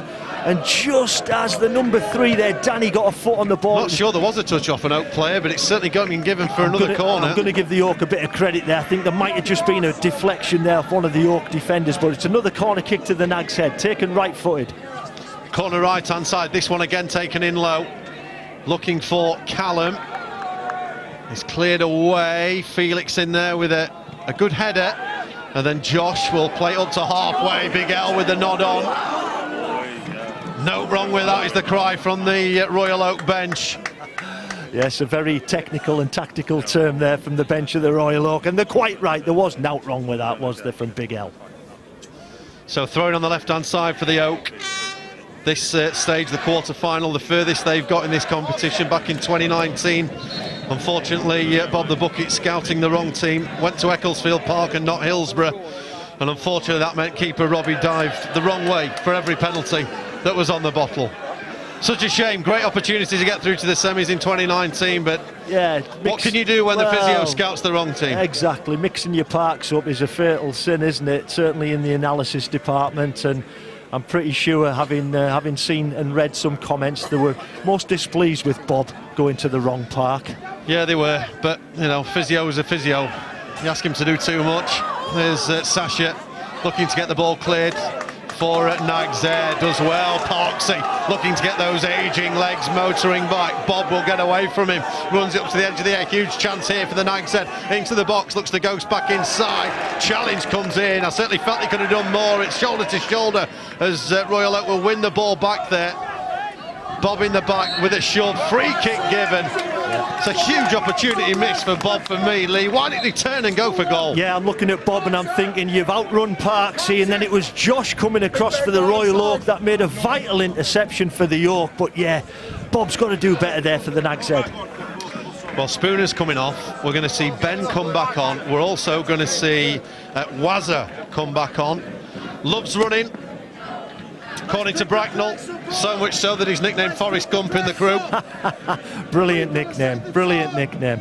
But yeah, that's what you need today. You need that running power. That'll be the difference between the two sides. The ones that are more athletic, if you can get them into key areas and beyond the defensive line. I think the Royal Oak have started the second half pretty decently. Nags Head, again, as I've said, probably look a little bit more technical than the Royal Oak, but the Royal Oak are still in this cup tie. So throwing down the near side, headed away. In there by Waz. Ball will break out the centre circle. Off Big Kirk, and now it's Callum who'll bring it forward for Nags Head. Excellent interception from Josh in that engine room as he turns, Cruyff turn. Lovely bit of skill, but then Will Ringer, I'll give him the benefit of the doubt and say it bobbled up off him. Callum will look to crunch in there. The ball's going to run away. Is it going to be a goal kick? It is. Brilliant. Again, excellent work by Will Ringer, who for me so far has got a nod for man of the match. Outstanding, absolutely outstanding, but it was really good footwork there in the middle of the park there by Josh. Like Les Dennis in Strictly Come Dancing, wasn't he? Little pirouette, little step over. Oh, that's a fantastically timed challenge by Will Ringer. Ringer's been the man of the match for me. He's been exceptional. A reminder, Royal Oak have never been past the quarter-final stage. They have never beaten their fiercest of rivals in 11 attempts before. That's what's at stake today, is a shot towards goal there. It was Seeker with the effort from the middle of the half. It's 3 or 4 yards wide. Paul Sampson and Steve Bracknall. What's happening? What's happening? Well, here? the referee's coming across here, James Kay, to speak to Steve Bracknall, being told to get off the field of play. Yeah, and a water bottle there was squirted towards Steve Bracknall as well. It's from the opposition dugout, so getting a bit feisty down there between the dugouts. And it will do. Look, over the course of the next half an hour, Lee, if we don't get a goal, then the tension's going to ramp up here. Everything on the line. Semi-final place on the line. Header forward there from Sean for Nags Head. Watching it well at the back was Swifty with a nod out to the far side. Callum will get on the end of it. There's the lad that loves his running, Forrest Gump Wazza, as he goes across for the throw. It's going to go against the Oak. Still the verbals continue with Paul Sampson and assistant Mick and Brian Marshall just down to our left-hand side in their black tops with the big Nags Head words on the back. Corner kick, is it on the far? No, goal kick. Some great work in the middle. Yeah, it was and good it settles covering down again as we head towards 59 minutes on the clock, 0-0. Yeah, good covering there, wasn't it? You know, highlighting the danger really early on, and the advanced runner from midfield. And again, we've said how prominent the midfield players are for the Nags Head. Got to be switched on at all times and do your duties, do your defensive duties. Oh, referee's going to send him off here. Yellow card coming out for Steve Bracknall, and we will apologise if you heard any poor language in the background there. As we've said, live football commentary. Emotions running high here at the home of Football Stadium. But Steve Bracknall, yellow card, that'll be a fine, Lee. Yeah, it will be a fine. It'll be a fine. Yeah, that's Sheffield, a few beers less. Sheffield and Almshire FA will be all over. Sliding tackle comes in the middle of the park. Aaron trying to bring it forward. Yeah, free kick to Nags Head. They were nowhere near the ball at the back. The Royal Oak defence. There's questions in there. You can see Josh, who's having a word with Wazza, but this is a brilliantly placed free kick. 20 yards out for Nags Head. Potentially going to be Coyley to take it. Favours the left foot of this one, I think, from that angle. Favours so the Coyley's left there, Bob's there, Seeker is there as well. Well, Bob's shaping up as though he fancies Bob looks it. like he's shaping up for this one. And this will be a right-footed attempt. Diminutive figure. He certainly looked technically good in the second half after he came on. This is a huge moment for Nags Head in this game as we approach the hour mark. Bob, couple of steps back. Blow of the whistle from the referee. Here he comes, four-man wall, he's going to run over it, he's going to be struck towards goal, and into the top corner! Coyley's going to hit it in, the substitutes come on. It was a dummy, it did for the Oak defence. Winnie will run across and celebrate in the faces of Paul Sampson and Steve Bracknall. It is the Nags Head who will take the lead here at the home of football stadium. Coyley with the set piece, a brilliant goal. It is Royal Oak 0, Nags Head 1. It was going to take something special to break the deadlock. Bob ran over the ball, Coyley left-footed, smashes it into the far corner, no chance for Robbie. A wonderful free kick. You won't see a better free kick all week, wherever you are, all over the world. Fantastically executed from Coyley, pace, power, precision. What a goal. Now it's all on the Royal Oak to try and respond, but it's Nags Head who are going to come forward again with Callum to the right-hand side. Wonderful challenge, comes in from Bez. Looks like he may have got injured in the process as he goes down, as Felix will look to be taken out there. Free kick given to the Nags Head, but there's this injury here as Bob the Bucket will run on with that sponge. I mean, there's literally magic water in that bucket and nothing else, but it works every time. Absolutely, but... yeah, it looks as though Bez is in a little bit of trouble there for the Royal Oak, but what a free kick, Adam. What a wonderful We were waiting strike. for a moment of quality, weren't we, and we got one. Absolutely. Honestly, it could grace any stage, that free kick. Wonderful left foot finish. No chance for the keeper. Great free kick from the Nags Head to take the lead. Royal Oak now just after, just be calm, don't go chasing the game. There's a lot of time left in this game. You've got half an hour left in the game. If they go 2-0 down, I really fear for the Royal Oak that they could be out of it. They've just got to get the shape right, make sure in and out of possession they're competitive, but don't go 2 goals down, Adam. Try and inch your way back into this game. But there's the man of the moment on screen. Yeah, Coyley. What a strike nice from wide Coyley. shot of it here as Coyley. It's brilliant. Wowzer. Could have been Ryan Giggs, could have been Gareth Bale. Do you look at Robbie? Could he have dived a little bit earlier, or are we being a bit harsh on the Oak stopper? I think we're being a bit harsh. I think it's a wonderfully executed free kick there from Coyley. Fantastic left-footed finish. Well, it's a moment that's really lit up this game here at the home of football stadium. That means it's all on, and that, wow, yeah, the stud marks on Bez's thigh here are quite incredible. Anyone who incredibly suggested that this wasn't a real game of football, Lee, I mean, how dare they? Absolutely. Can look at that there. Disgusting is what you've heard in the background. Animals is what Steve Bracknall is describing, and throwing accusations towards the Nags Head, but that's a nasty injury in there. It's a really nasty injury, yeah. You know, we've seen it up close there, and stud marks right down the kid's thigh. Yeah. Well, Damo's coming back on for Royal Oak. Hopefully Bez will be okay there, the sweeper. Ball played in by Coyley. Well, that certainly wasn't the quality that we saw with the free kick. Poor touch by Royal Oak's ringer, the number 6. Here's Bob with those dancing feet on the edge of the area. He dummies to shoot once, twice, gets it towards goal. Damo with the big block on the edge of the box. Bob will get a second opportunity potentially, but Damo will get the ball clear. 63 minutes gone in this one, 1-0. The Nags Head leading against Royal Oak. Flick up in the air from Aaron. Now it's going to be Big Kirk who will put his boot through it.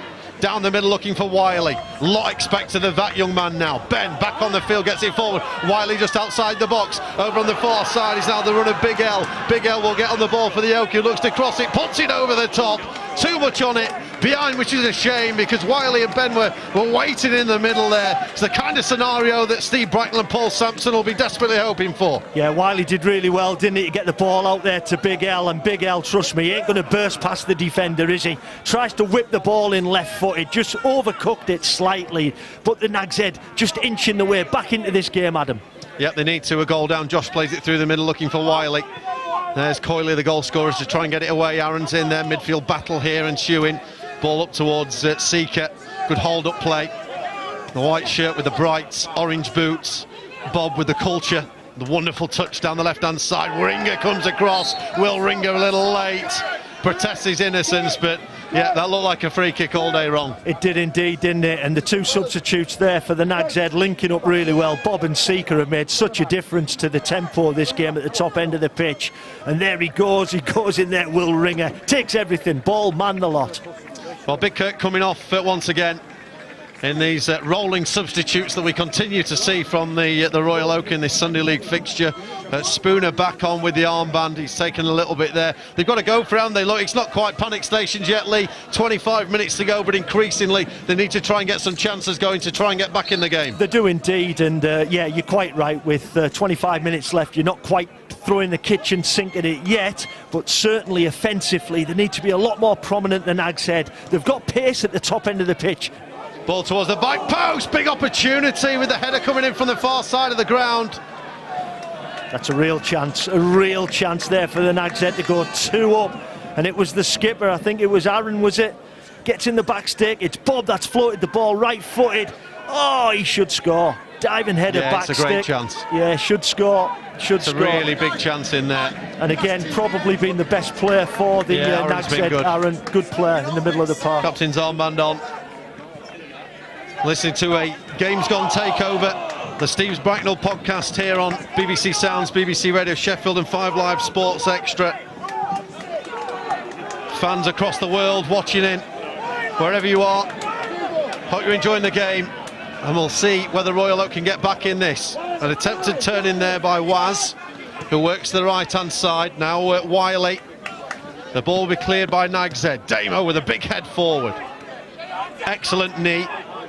Control in there for Josh, who turns. Wiley. Fantastic defensive work from Coyley, who's operating well at both ends of the pitch. Yeah, Coyley's been really prominent, hasn't he? Obviously a wonderful free kick that he struck, but they're doing his defensive duties in that left-back position as well. Good work from Coyley. Interception by Josh. Not fouled according to the referee, and now there'll be an opportunity for Felix to burst over halfway. Tries to play ball with the outside of his boot to the right-hand side, but it's intercepted by Wazza at the back there. Another player like Wiley that's just popping up anywhere on the field. They've got the legs, whereas many others simply haven't. Yeah, the only problem I've got is they're playing Ben, who was really prominent as a right winger at left back in this second half. You know, I think is maybe something to ask the management team after the game. Well, definitely, you know, it's a tactical tweak in the game, and Ben now is almost an auxiliary centre-half, and I thought he was the most prominent Well, he is an ex-centre-back. He only has recently been moved into a forward role, so it is his natural area, but he was operating so well up front. A handball in there, a handball from Swifty. Chance for the Nags Head. He's not happy. No, he's not. He's claiming it hit him on the chest, but that is a strong handshake from Paul Sampson. A strong clapping of the hands. Fantastic, he says. Good opportunity now for the Royal Oak. Need to load it into the box. Got to look for the big lads. I can see Will Ringer going up there as well. Just got to get the delivery right. You've just got to get it on the money, and let's see what happens here. Free kick opportunity here. We've passed the 3/4 mark of the game. It's over the top from Josh towards the left-hand side. Just can't try and get too much pressure on Smed in that Nags Head goal. We've not really mentioned him, as Callum will play it through the middle. Damo's going to miss it. Bob will run out to this near side, keeps it in. Damo tries to hold his shape and his position on the corner of the box. Under the studs, it's rolled by Bob, who cuts inside. Fakes to shoot once, twice. Can he get the shot away well from Will Ringer? This will be an outstanding individual goal if he does. Out to the right-hand side now with Aaron. Aaron will look to set it on the edge of the area. Felix with the shot over the top of the bar. Well, not for the first time this half, Lee Turnbull. You look at Bob and you just wonder whether he pulls the trigger a bit more. He's doing too much. There's showboats in there. This is Sunday League football. Put your boot through it. Absolutely, but Bob has been the difference between the sides for me. He's come on at half-time and he's been really good. But yeah, he's got to unload there, hasn't he? He's gone past 2 Oak players and then he's got to unload. And when it did come back to Felix on the edge of the box, he skied it high and wide. Not the best clearance by Robbie. Potentially comes back in. Over the top from Waz, now a run on for the number 6, who manages to block down there on the far side. Wiley trying to get forward on the near side as well. Ball stays in field. Potential foul in there, but it's a real titanic battle on the far side. It's going to end with a Royal Oak throw. It's the kind of heart and desire that the Royal Oak need to see in these final 20.5 minutes, plus any stoppages, if they are going to achieve their dream of making the semi-finals for the first time ever. Absolutely, they need to dig in now. They need to get the ball into wide areas, as suggested before, and get good delivery into the box. Otherwise, they're going to be out of this cup tie, the Royal Oak. Still in it at 1-0. Yeah, Spooner trying to get away. Goal scorer Coyley looking to clear. Attacking throw in for Royal Oak down the right hand side. Oak 0, Nags Head 1 in the quarter-finals of the Sheffield Sunday Imperial Cup at the home of football, Sheffield FC's ground, as the cross comes in from the right hand side by Mansell, by Josh, should I say. Seeker with the clearance over to the right hand side. Callum on the chase, but look at the speed there of Wazza as he looks to get back. Callum's going with him shoulder to shoulder.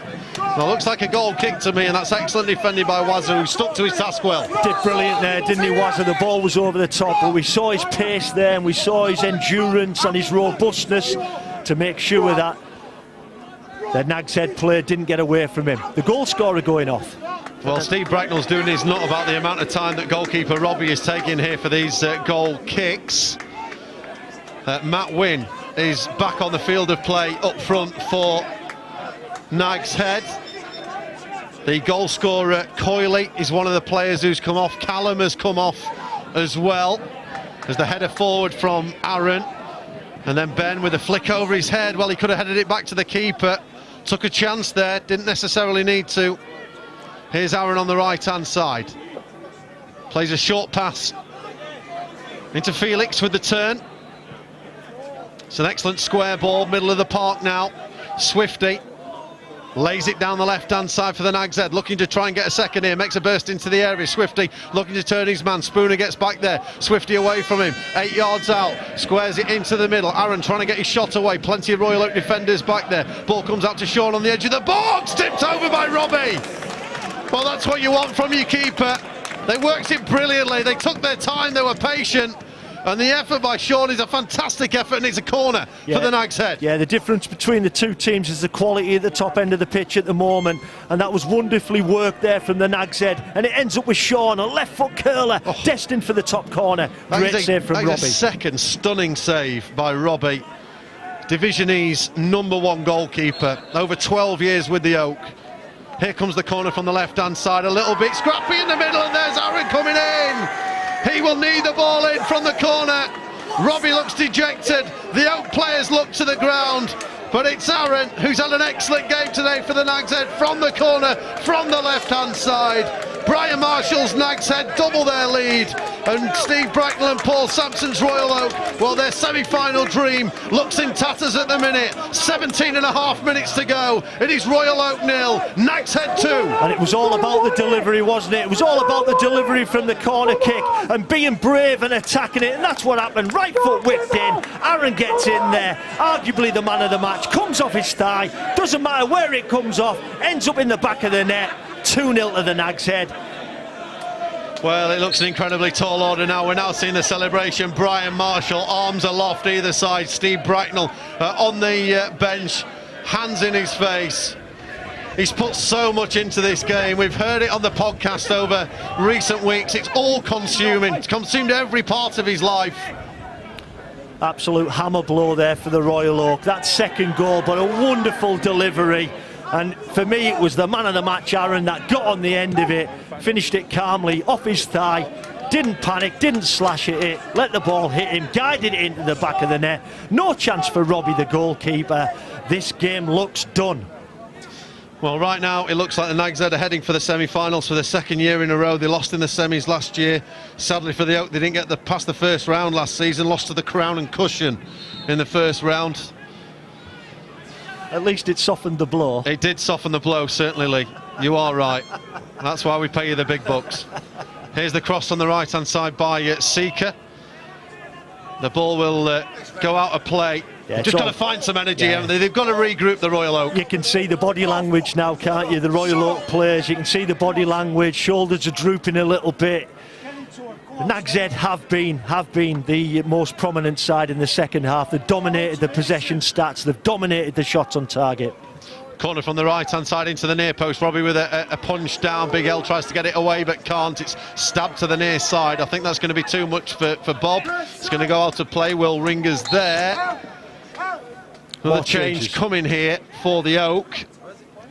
It's going to be Big L who will come off after a relatively short cameo. Tommy. And here's the great hope. Yeah. Tommy. Back fit, thankfully. After that late night injury sustained in the Oak, Housey riding him like a horse. He's back on the field of play now. Will we see Housey as well? I was told he may well get 10 minutes. It's all he ever does tend to get. Listen, Housey could make the difference, couldn't he? That enthusiasm off the bench. And it's important now that both the technical areas are trying to manage the game, trying to organise the 11 players on each side out there, both defensively and offensively. Big moments here now for the Royal Oak. They need to get back into this game, Adam. 15 minutes to go. Ball towards the edge of the area from Josh. Then back over the top from Will Ringer. Tommy's there in the box. Tommy gets a shove in the back. Penalty given. Penalty to the Royal Oak. Steve Bracknall and Paul Sampson on the pitch. Tommy bundled over in the box.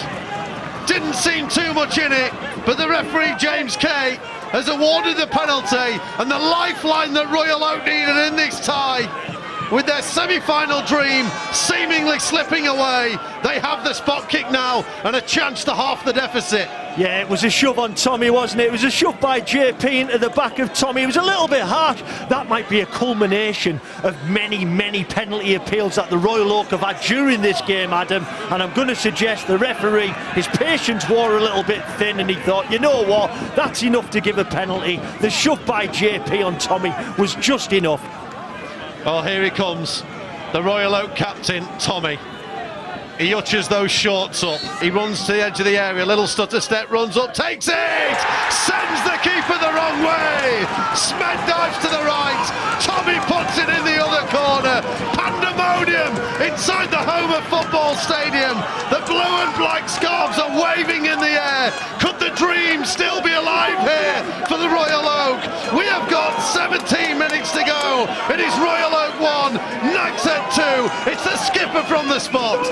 There was absolutely no danger of Tommy missing that one. Strode up confidently, looking at the keeper, looking at his movement. Right-footed finish. Keeper goes one way, ball goes the other.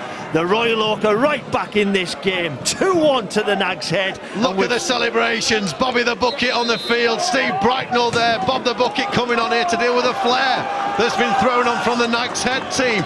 You just imagine that this will add some minutes on at the end. This will be to the detriment of their own side. What are they doing, the Nags Head fans? It may be the Nags Head ultras there throwing a smoke bomb onto the pitch. They're small in numbers. They've been vociferous with their support, and there's a smoke bomb on the pitch.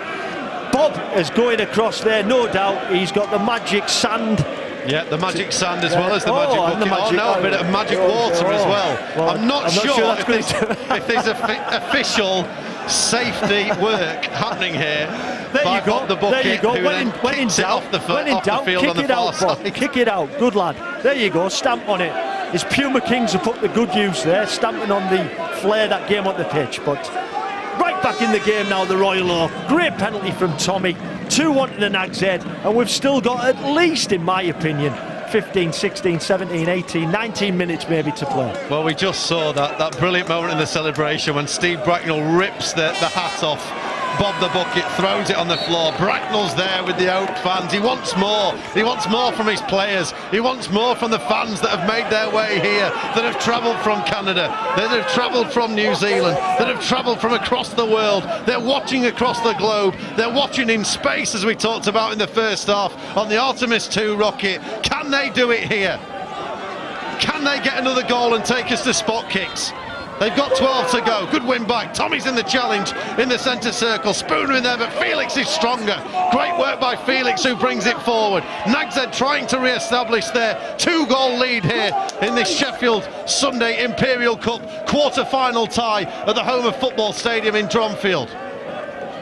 Cross from the right-hand side by JP. In towards Winnie, who goes in there. He's strong-armed away by Damo. That's really solid defending. Winnie with his arms out to the side. He can't believe the decision wasn't given to him. And now the Royal Oak will come forward. Ball in field looking for Wiley. Takes the touch out of his feet. Edge of the area. Wiley now tries to chip the ball over the top. Looking for the number 6 Ringer. It's out on the left-hand side with Wazza. Forrest Gump, as he's known, cuts in field. He will hammer it from distance. Smed will spill it. Tommy was nearly in there at the near post. It is building here, Lee Turnbull. Can Royal Oak get the equaliser? The Royal Oak are right back in this game, and it was Wazza cutting in from the left on his right foot, smashes the ball in towards goal. Smed almost bundled it out for a tap-in. Thankfully for the Nags Head, he didn't. But this is game on now. This is turning into a great second half, Adam. It's a fantastic cup tie. It's everything you'd want. Plenty of drama here in the Sheffield Sunday Imperial Cup. Good turn. Sean plays it in the middle for Aaron. The score of the second goal for Nags Head. Out to the left-hand side for Bob with those silky skills. Crosses into the box, but it's Wazza who's there to get the ball clear. Hooked towards the far side, just in front of those travelling Nags Head fans.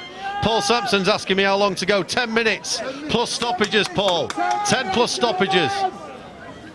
They want every minute of it, don't they? And no doubt there will be 2 or 3 added, at least 2 or 3 added. Physio Bob the Bucket's been on a couple of times for injuries, but also for a smoke bomb, which he dealt with really well. Eventually. Here's the clearance away. Hope the people from Sheffield City Council in the Health and Safety Department won't be watching today. Ball over the top with the run. The Ringer number 6 is away down the far side. Swifty's trying to get across. There he does. He puts it behind. It's a corner to the Oak. You can see the fans in the far corner in front of the hospitality suite over there. They are fervent at the minute. They believe that the Oak can do it. It's a corner far side. Momentum's building, isn't it, for the York? It was a ball played into the channel, and it was the Ringer, the sub, who tried to work a position to get a cross in, goes out for a corner kick. Great opportunity now for the Royal Oak. It's going to be Josh with the corner. Nags Head have left a couple up. It's played into a central area, headed towards goal. As it's Damo or Spooner in there. Spooner, I think, who was in.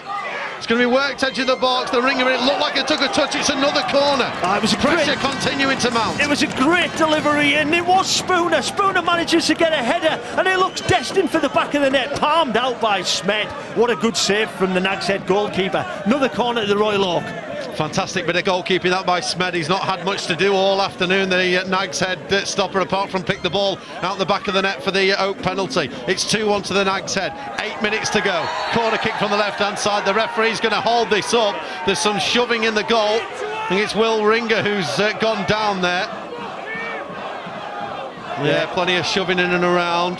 Yeah, it's Ringer. JP that's with Will Ringer. Yeah, Will Ringer's trying to get on that near post position, so if the ball is whipped in, he gets that first contact, and it's the 8 Mansell that's all over him from the Nags Head. Referee will have to keep a close eye on this one. Whistle goes. Latest corner for the Oak. It's in towards the near post. It's not great. Bob's there, but he's going to head it. Third corner in quick succession for Paul Sampson's Royal Oak side. Building pressure now, the Royal Oak, putting real pressure on the Nags Head rear line. Steve Bracknall's practically in the box with them. He's so far down the touchline, down the right. The ball's taken short into the number 6, gets the ball out of his feet. Back out to the far side here for Josh. Can he get some quality into the area? He does. He whips it towards the back stick. Spooner's there. There's appeals for handball. It's a penalty. It is another penalty to the Royal Oak. You literally could not write this. I think it's Winnie. I think it's come off Winnie as well. Winnie is protesting about the decision. The ball was played JP in the end who's got a handball in there. Let's have a look at the replay. Referee very contentious. Ball gets whipped in. Here we go. Ball over the top. Oh, it might have come off the side of the head. I think it maybe flipped. It may well hit the head rather than the hand. We'll wait to see it again. Steve Bracknall running back down the touchline. He can't believe this. 2 second half penalties for the Royal Oak. And Tommy, the skipper, with a chance to equalise with just 6 minutes to go. Can they complete the comeback here? Tommy with the run-up, steps up, it's saved! It's saved by Smed down to his right. The chance is blown by Tommy. He scored the first penalty, but the assistant on the near side may be saying that the keeper was off his line when he saved it. It's going to be a retake. It looks like it potentially will be a retake. It's a retake. Yeah, it was a poor penalty. Retake for the Oak. It's a dreadful penalty. Yeah, but Smed judged to have been off his line. Yeah, you know, Tommy's took it right-footed towards the goalkeeper's right-hand side. Not enough power or accuracy on the ball. Smed did save it, but he's come off his line. We all know the rules, Adam. If you come off your line, it's going to be a retake. Rules are rules, whether it's the Premier League or whether it's the Sheffield Sunday Imperial Cup. Just smash Tommy it, Tommy. once again. Just smash it. Hands on hips. Put your laces one scored, one saved. Can he get this one in? Straight run up, hits it, and Smed saves again. He went down the middle. The keeper got a foot on it. Tips it over the top of the bar for a corner. Remarkable scenes here at the home of football. Remains 2-1. Unbelievable scenes here. And again, Tommy went for a little bit more power. Corner in from the right-hand side, Ben's in there, he's bobbling around in the box, he's going to be cleared out as far as Spooner comes in. Bob will clear the ball downfield. Is that the chance gone? Is that the dream gone for Royal Oak? They'll play on, they'll still work it. Ben, 25 yards from goal, plays it through the middle. Winnie gets the ball away on the right-hand side, and now Aaron will get the chance to bring the ball away. Well, have you ever seen anything like that, Lee Turnbull? Oh, it's absolutely breathless, isn't it? From the first penalty kick that Smed saved, and he jumped off his line too early, to the retake, where this time Tommy tries to go down the middle with a little bit more power, and it was Smed's right foot that booted the ball away and to safety. 2 penalties missed by goal scorer Tommy. Unbelievable. We've had 3 penalties in this game. 1 scored, 2 saved. Number 6 coming in from the right-hand side. Can't find the back post. Spooner's incandescent with him. It's Felix that's going to bring the ball away over the top. Seeker through the middle. Ben getting back there, but he's missed the kick. Winnie, 25 yards from goal, plays it to Seeker, looking to roll through the middle for Winnie, and it's cleared away by the Oak. 4 minutes to go, plus stoppage time here at the home of football. Royal Oak trailing by 2 goals to 1. At the minute, it's the Nags Head that are heading through to the semi-final stage. Can Royal Oak find a way back in? They've got some defensive work to do here, though. Bob on the left-hand side, Will Ringer's there, just nudges it back into Mansell. Mansell forward, Seeker will find Bob. Looks to go through the legs, Damo's there, tries to pull him back. Here's Bob in the area, goes low. Robbie with the save. Crucial stop by Robbie. Had to stand his ground and did. Big save from Robbie, and it was that danger man Bob again, playing inverted on the left-hand side. He chops back onto his favoured right foot, hits it hard and low. Good save from Robbie. This second half has been breathless, Adam. Here's the whiz kid Wiley, forward. Is there a foul in the back of 6? There is. Free kick to Royal Oak, who League seem to be getting every decision going at the minute. They do, but you know what? I don't think the referee's got a lot wrong today. I think he's been really consistent with his decision making. I do think it was a handball from the Nags Head wide player JP to give away the second penalty of the game. It's just the execution of the penalties from Tommy. That'll haunt him. It will haunt him. Late change for the Oak. Will Ringer off. Housey is on. Come on, Housey. He is. The great hope for the Oak. And if he wins and if he scores the winning goal, I'll pay his subs. Well, he never pays his subs. If he scores here, he'll never have to pay his subs ever again. He waits on the edge of the area. Can he be the hero for Royal Oak? Wiley standing over the ball. Hits it through the centre. Good head away there by Swifty at the back, but Felix has missed his kick. Wazza with the half volley from the edge of the box, just over about 20-25 yards out. Goes wide of goal. Yep. Just got to keep the pressure on now, the Royal Oak. Just got to keep Nags Head pinned back. I'm sure there'll be one more opportunity in this game. I'm certain there'll be one more chance for the Royal Oak. Well, some more changes coming here. It's like JP coming off Nags Head, with Danny coming on with the bald head and the big beard, although you could say that for half of the Nags Head team. Smed with the kick. They're a bruising outfit. They're a team that is on for promotion in Division C of the Imperial League, fourth with games in hand. Smed told to get on with things here. Smed towards halfway. Number 6 gets in, Housey's in there, can't get the ball off Seeker, he's getting back there. Good work here by Housey to the near side, but he's given the ball away, Housey. He's given it away to Seeker, who will cut in field. Number 6 wins it back. Then Sean will play it in the middle, Spooner. Can he work something here? He's going to win the ball back off Felix, but then Felix is going to foul him. The referee tells Spooner to get back to his feet. We're into the final minute of the 90. Yeah. At the moment, it's Nags Head heading through to the semi-finals for the second year in a row. Sean gets tackled by Ben, who plays it forward. Swifty's there. Centre of the park, in the centre circle now for Sean. Winnie works it back to halfway for Mansell. They're keeping the ball well here, Nags Head. The Royal Oak need the ball back, Lee. Yeah, they're keeping they're taking the sting out of the game. Managed the game really well there, Nags Head, since then penalty misses from Tommy. And they're just keeping possession, as you suggested, Adam. And the game is just... Yeah, it's going away from the Royal Oak at the moment. Royal Oak look as though they're a little bit disjointed at the moment. There's a player down on the pitch, and this. It's Winnie. Yeah, it's Winnie just outside the centre circle. Well, you can hear the boos ringing around in the background. The pantomime villain of the day. Yeah, a bit of cramp. With some cramp here. Yeah. Assistant Mick and Spitty Pete come on from the Nags Head management team. Yeah, they almost burst into a walk going onto the pitch, didn't they, as well? Game management now. Game management from the Nags Head. They've got the noses in front. They want to see this game out. Winnie is down, the number 10 for the Nags Head. Well, it looks like 5 additional minutes have been added, and that will start when we are back underway. Yeah, referee's just indicating that to the linesman in front of us, that there will be 5 minutes of added time. That's more than enough time for the Royal Oak to get back into this game. But the second half, it's been a classic, Adam. Well, Winnie, he's back on his feet. He's coming away to the near side here. Hasn't quite had the impact that he wanted in the game today, no, Winnie. Not been his day. No, it hasn't. A lot was expected of Winnie today. I'm sure it's been a mentally difficult time. We saw that interview he did recently with our colleague Rob Staten, where he bared his soul before this game about how difficult it's all been for him. But he's the skipper now of the Nags Head. He's stretching out near side. Well, he's nailed his colours to the mast, hasn't he? But he hasn't quite performed up to the level we expect from Winnie today. Here's the number 6 just outside the area. Felix gets a toe in. Played near side for Josh out to the right-hand side. Here's Wiley. Wiley looking to attack the penalty area. Great tackle in the back from Swifty. It comes up to Josh, who bends the ball in towards the back stick. Smed will take it. Good save there at the back post. Brings it down well. Hits it long downfield. Winnie comes back onto the field of play.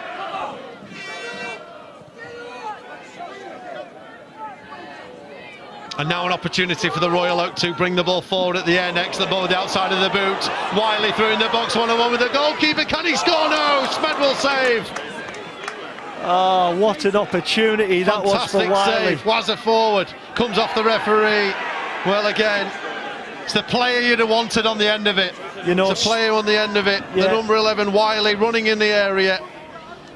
Great opportunity there, but credit to Smed for standing up strong. Smed's rapidly becoming the man of the match, isn't he? Those penalty saves, and then what a vital stop there from Wiley. Wiley was clean through, smashes it, goes low and hard. Housey's missed his header on the edge of the area. Bob will run in. He's backtracked. Can he get a shot away now, Bob? He squares it into the middle for Winnie. Winnie on the turn on the penalty spot area. He can't shoot. It comes back out, and it's smashed over the top by Seeker.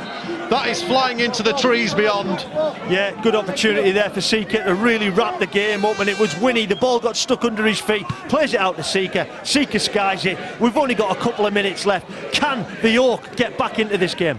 Well, Jerome's come on for Nags Head late on, and it looks like he's going to play at the back. Here's the chance with Wiley. Well, it's brilliant goalkeeping. He possibly could take the shot a bit earlier. Look, he's got a bright future in the game. There's lots expected of the young man, but unfortunately couldn't find the goal. He couldn't, no. You know, he's tried to go for power. Maybe he could have dinked it. A little bit more composure perhaps, but a great save from Smed in the Nags Head goal. Here's Wiley once again. He's not letting it affect him as he flicks it forward. He's going to get on the end of it now. Here's Spooner. They're looking to work their way between themselves. Good step in there in the middle of the pot by Alfie. Back on the field, near side now. Time very much running out. They've got about a minute and a half left of Royal Oak to find a goal to take this game to penalties, or it'll be Nags Head that will go through to the semi-finals of the Sheffield Sunday Imperial Cup. Here's Sasha at the back, who's just done the tidy things well. It comes off the referee. He's going to have to hold things up, and the ball will go back here to Nags Head. And Royal Oak have got a minute. Yeah. They've got a minute to find a moment of magic, or the cup dream is over. The cup dream could well be over, but they've played so well in this second half. Both teams, I must say, it's been an excellent second half, but at the moment Nags Head are in possession, and they just need a turnover, the Royal Oak. They need a counter-attack, they need something. But we're running out of time. We're down to the last 45 seconds of this game. Steve Bracknall encouraging all the players to get forward. The referee's saying there's still 2 minutes to go here. So whether he's added on a bit more, like we said, there was the stoppage for Winnie. So we're working on the basis we've got about 2 minutes left here now. Added time on the end of added time. Yeah, will there be enough time though, Adam? Will there be enough time for the Oak to craft one more opportunity? I thought that was it. I thought that was the chance. When Wiley went through, I thought that was the chance, but the keeper, I must say, Smed for the Nags Head's been brilliant. Here's Bob. Square pass to Alfie, gets the ball back on the edge of the area. He shoots over the top of the bar. It's another ball that goes into the trees. Maybe Nags Head are just trying to get rid of all the footballs here. That's one way of doing it, isn't it? One way of winding down the clock. Kick all the balls out of play. I don't think I've seen this before. The referee controls the ball. It wasn't bad as well. And he's not happy with it. Well, just the referee was going to say he's not happy with it. There's about a minute to go. I was going to say he's going to blow the whistle now, isn't he? It's about as good a skills as I've seen from a match official on a day. He kind of got away from it initially, but he returned with a little cry. He turned it back. Here we go then. Robbie with the kick. Time running out. The kick only goes as far as Winnie. Royal Oak can't clear their lines. Damo will go back to Robbie here. Robbie's going to slice it up in the air. Bob will look to get the control on Housey in, but it's going to run to Bob down the left-hand side, who just runs to the corner here. Excellent step overs from Bob. He will work it into Seeker. Edge of the area, curls it goalwards, few yards over the top of the bar. Yeah, and there can't be long left now, Lee. No, referee's indicating, I think a minute or about that, and Royal Oak really need to transition the ball quickly up the park here and have one more chance, one more shot at it. Well, can they get that last chance? Waz turns. Waz is going to go over the top, down the right-hand side. The keeper's going to come out the area, but doesn't come back in. It's probably behind by Smed. Is it going to be a late corner for the Royal Oak? This is it, last chance saloon, throwing everyone. The keeper's going forward. Coming up. Here goes Robbie's Robbie. Coming up. He's striding forward here, Robbie, now. Here we go. This would be some story here. If the Royal Oak, with the last kick of the game, could get themselves an equaliser. Well, there's conversations going on involving the match official here. They're not happy with the quality of the football once again. Have they got another one? The 10 Bob Swerver makes another appearance. Maybe down to the pink swerving football that we talked about in the first half. It is the pink ball. Here we go then. The last action of this dramatic quarter-final tie. Royal Oak seeking an equaliser. Deep towards Housey to the back stick. It's going to run far. Maybe one opportunity to get the ball back in here from Wazza, who sticks it up in the air. Smed comes out. He goes to ground. He clasps hold of it. They think Nags Head that's going to be enough here for them. Robbie is going to have to trot back the full length of the field. I'm not sure whether he's going to be able to. As Smed is down, complaining of a head injury. Maybe this adds a little bit more time on here. Yeah, it was probably the last roll of the dice there for the Oak off the corner kick, and then when they recycle the ball back into the box, referee's indicating that's it. Well, Spitty Pete has been told to get back in the Nags Head technical area. The ball is picked up here by Smed. Could this be it? He crashes it downfield. We've played 8 minutes of the 5 minutes added on here. 2-1 still the Nags Head lead. Damo plays it out to the left-hand side for Wazza up to halfway. Check of the watch from the referee, who looks to the sky. He blows the whistle. Full time here at the home of football. The boos ring around the ground. Nags Head have won against their bitter rivals. They are the ones that progress through to the semi-finals of the Sheffield Sunday Imperial Cup.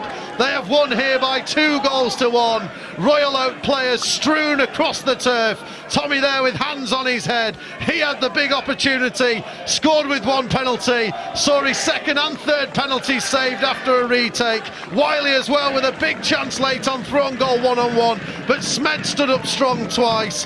The goals from Aaron and the excellent free kick from Coyley are the goals that send them through. Steve Bracknall and Paul Sampson console their players. The fans will make their way away from the ground.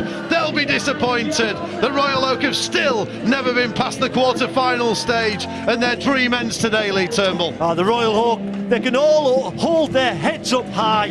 What a performance from the Royal Oak, just edged out by a team from 2 levels above the Nags Head, who ultimately just had better quality at him in the final third. The free kick from Croyley was excellent, wasn't it? A great finish. And then the skipper, Aaron, manages to get the second goal. But they came roaring back, the Royal Oak. They got the penalty. Tommy tucked it away.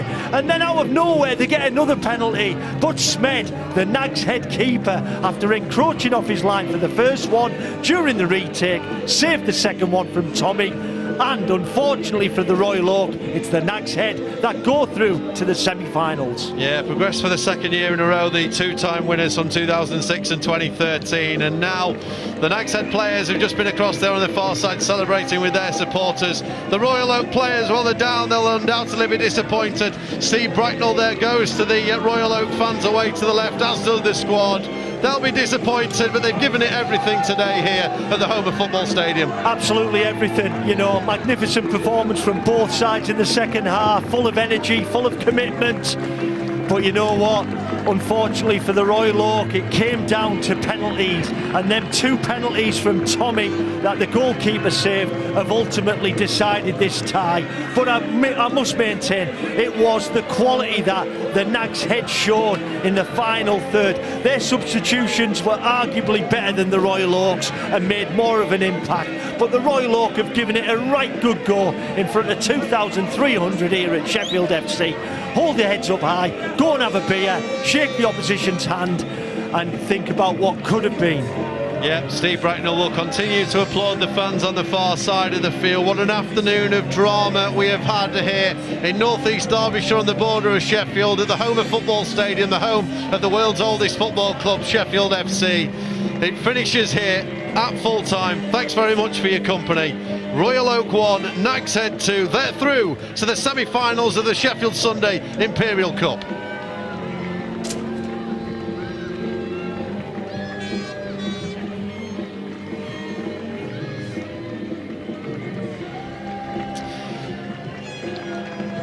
Well, we'll get some highlights very shortly, Lee, to talk through, but incredible scenes on the field of play. This for a Sunday League football match, for people watching from around the world, people travelling from Chicago, New Zealand, Ireland, to make the effort to come here and watch this Sunday League quarter-final tie with the eyes of the world on it. It's been an incredible occasion to be a part of. Oh, it's been a brilliant spectacle, hasn't it? Both sides had a right good go. The first half was a little bit bitty and lacked in quality, but the second half made up for it. And again, that first goal, that first strike was so important, and the Nags Head through Coyley, left-footed free kick, top bin. What a free kick to get the Nags Head in front. When they went 2-0 in front, I thought that's it for the Royal Oak. But the Royal Oak came roaring back. Penalty kick from Tommy. But then when the second penalty kick is given, and I've had my house on Tommy sticking it away. Keeper came slightly off his line, Smed. A retake was given. Another chance for Tommy. Went down the middle, and Smed, probably the hero of the day for the Nags Head, made the save. And the Royal Oak then were pushing and pushing, trying to get that equaliser. But the Nags Head saw it out, and they go through to the semi-final. But a great spectacle and a great advert for grassroots football. Yeah, there's been some wonderful scenes on the far side. With the Royal Oak players and the supporters. Steve Bracknall's now just approaching the Nags Head supporters over there. I'm not sure who he's trying to get hold of down there, but Steve Bracknall is very much in and amongst it. Oh, it's lovely scenes. Picks a young girl out of the crowd. We hope he's related to Steve.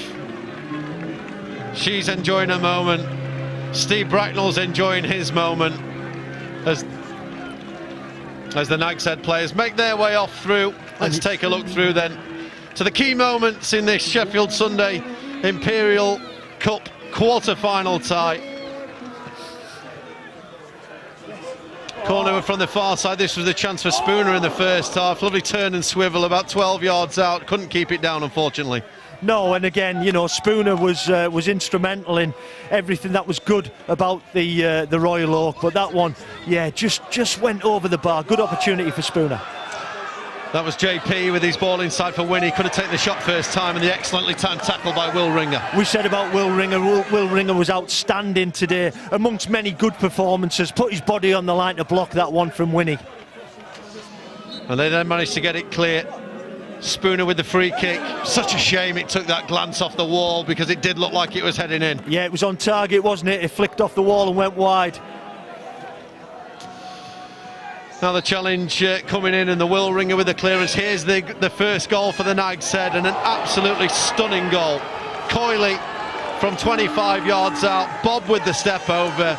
Postage stamp stuff for the Nags Head to put them 1-0 up. Yeah, you won't see many better free kicks than that one. Left-footed, right into the top bin. Fabulous finish from Coyley. Curls it majestically into the far corner. Robbie, no chance. Yeah, this reverse angle, such a treat. You can just see it curling in there. Pace Robbie with ball. his head down.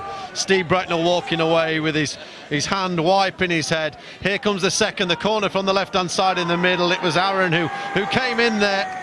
Doesn't matter what part of his knee or his thigh. It's the fact that he got in there, got in the right position and got a touch and got the second goal. You know what? It was a really calm finish. It was a great ball played in, but he goes with his thigh and guides it into the back of the net. I thought he was the man of the match, certainly for the Nags Head. Aaron steers it in at the back of the net, and that was 2-0, and you think it's game over.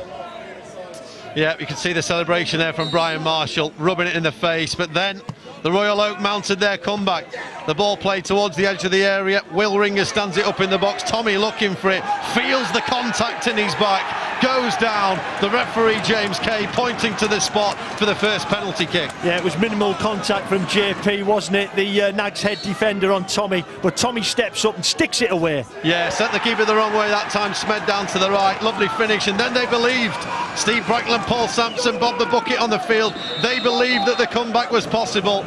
You have to believe, don't you? You get back into the game, there's plenty of time to get an equaliser. At that stage, it was all the Nags Head putting pressure on, all the Royal Oak putting pressure on the Nags Head defence, and they get the goal, they get back in it, and then what happens next? Yeah, the deep ball towards the back post, and well, JP was trying to hook the ball away. The referee thought he took a touch on the hand. Steve Bracknell running down the pitch, Sir Alex Ferguson-esque there. Maybe it does take a little flick off the hand in the end. It does. Tommy will step up for the first time. Smed saved down to his right, but then the assistant on the near side sees some encroachment. Steve Bracknell and Paul Sampson, they think the moment's gone, but then incredibly they get the retake. They do, they get the retake, and I must say it was probably the correct decision from the referee, but it's really hard in a game to take 2 consecutive penalties and score them both. But Tommy stepped up again, and here we go.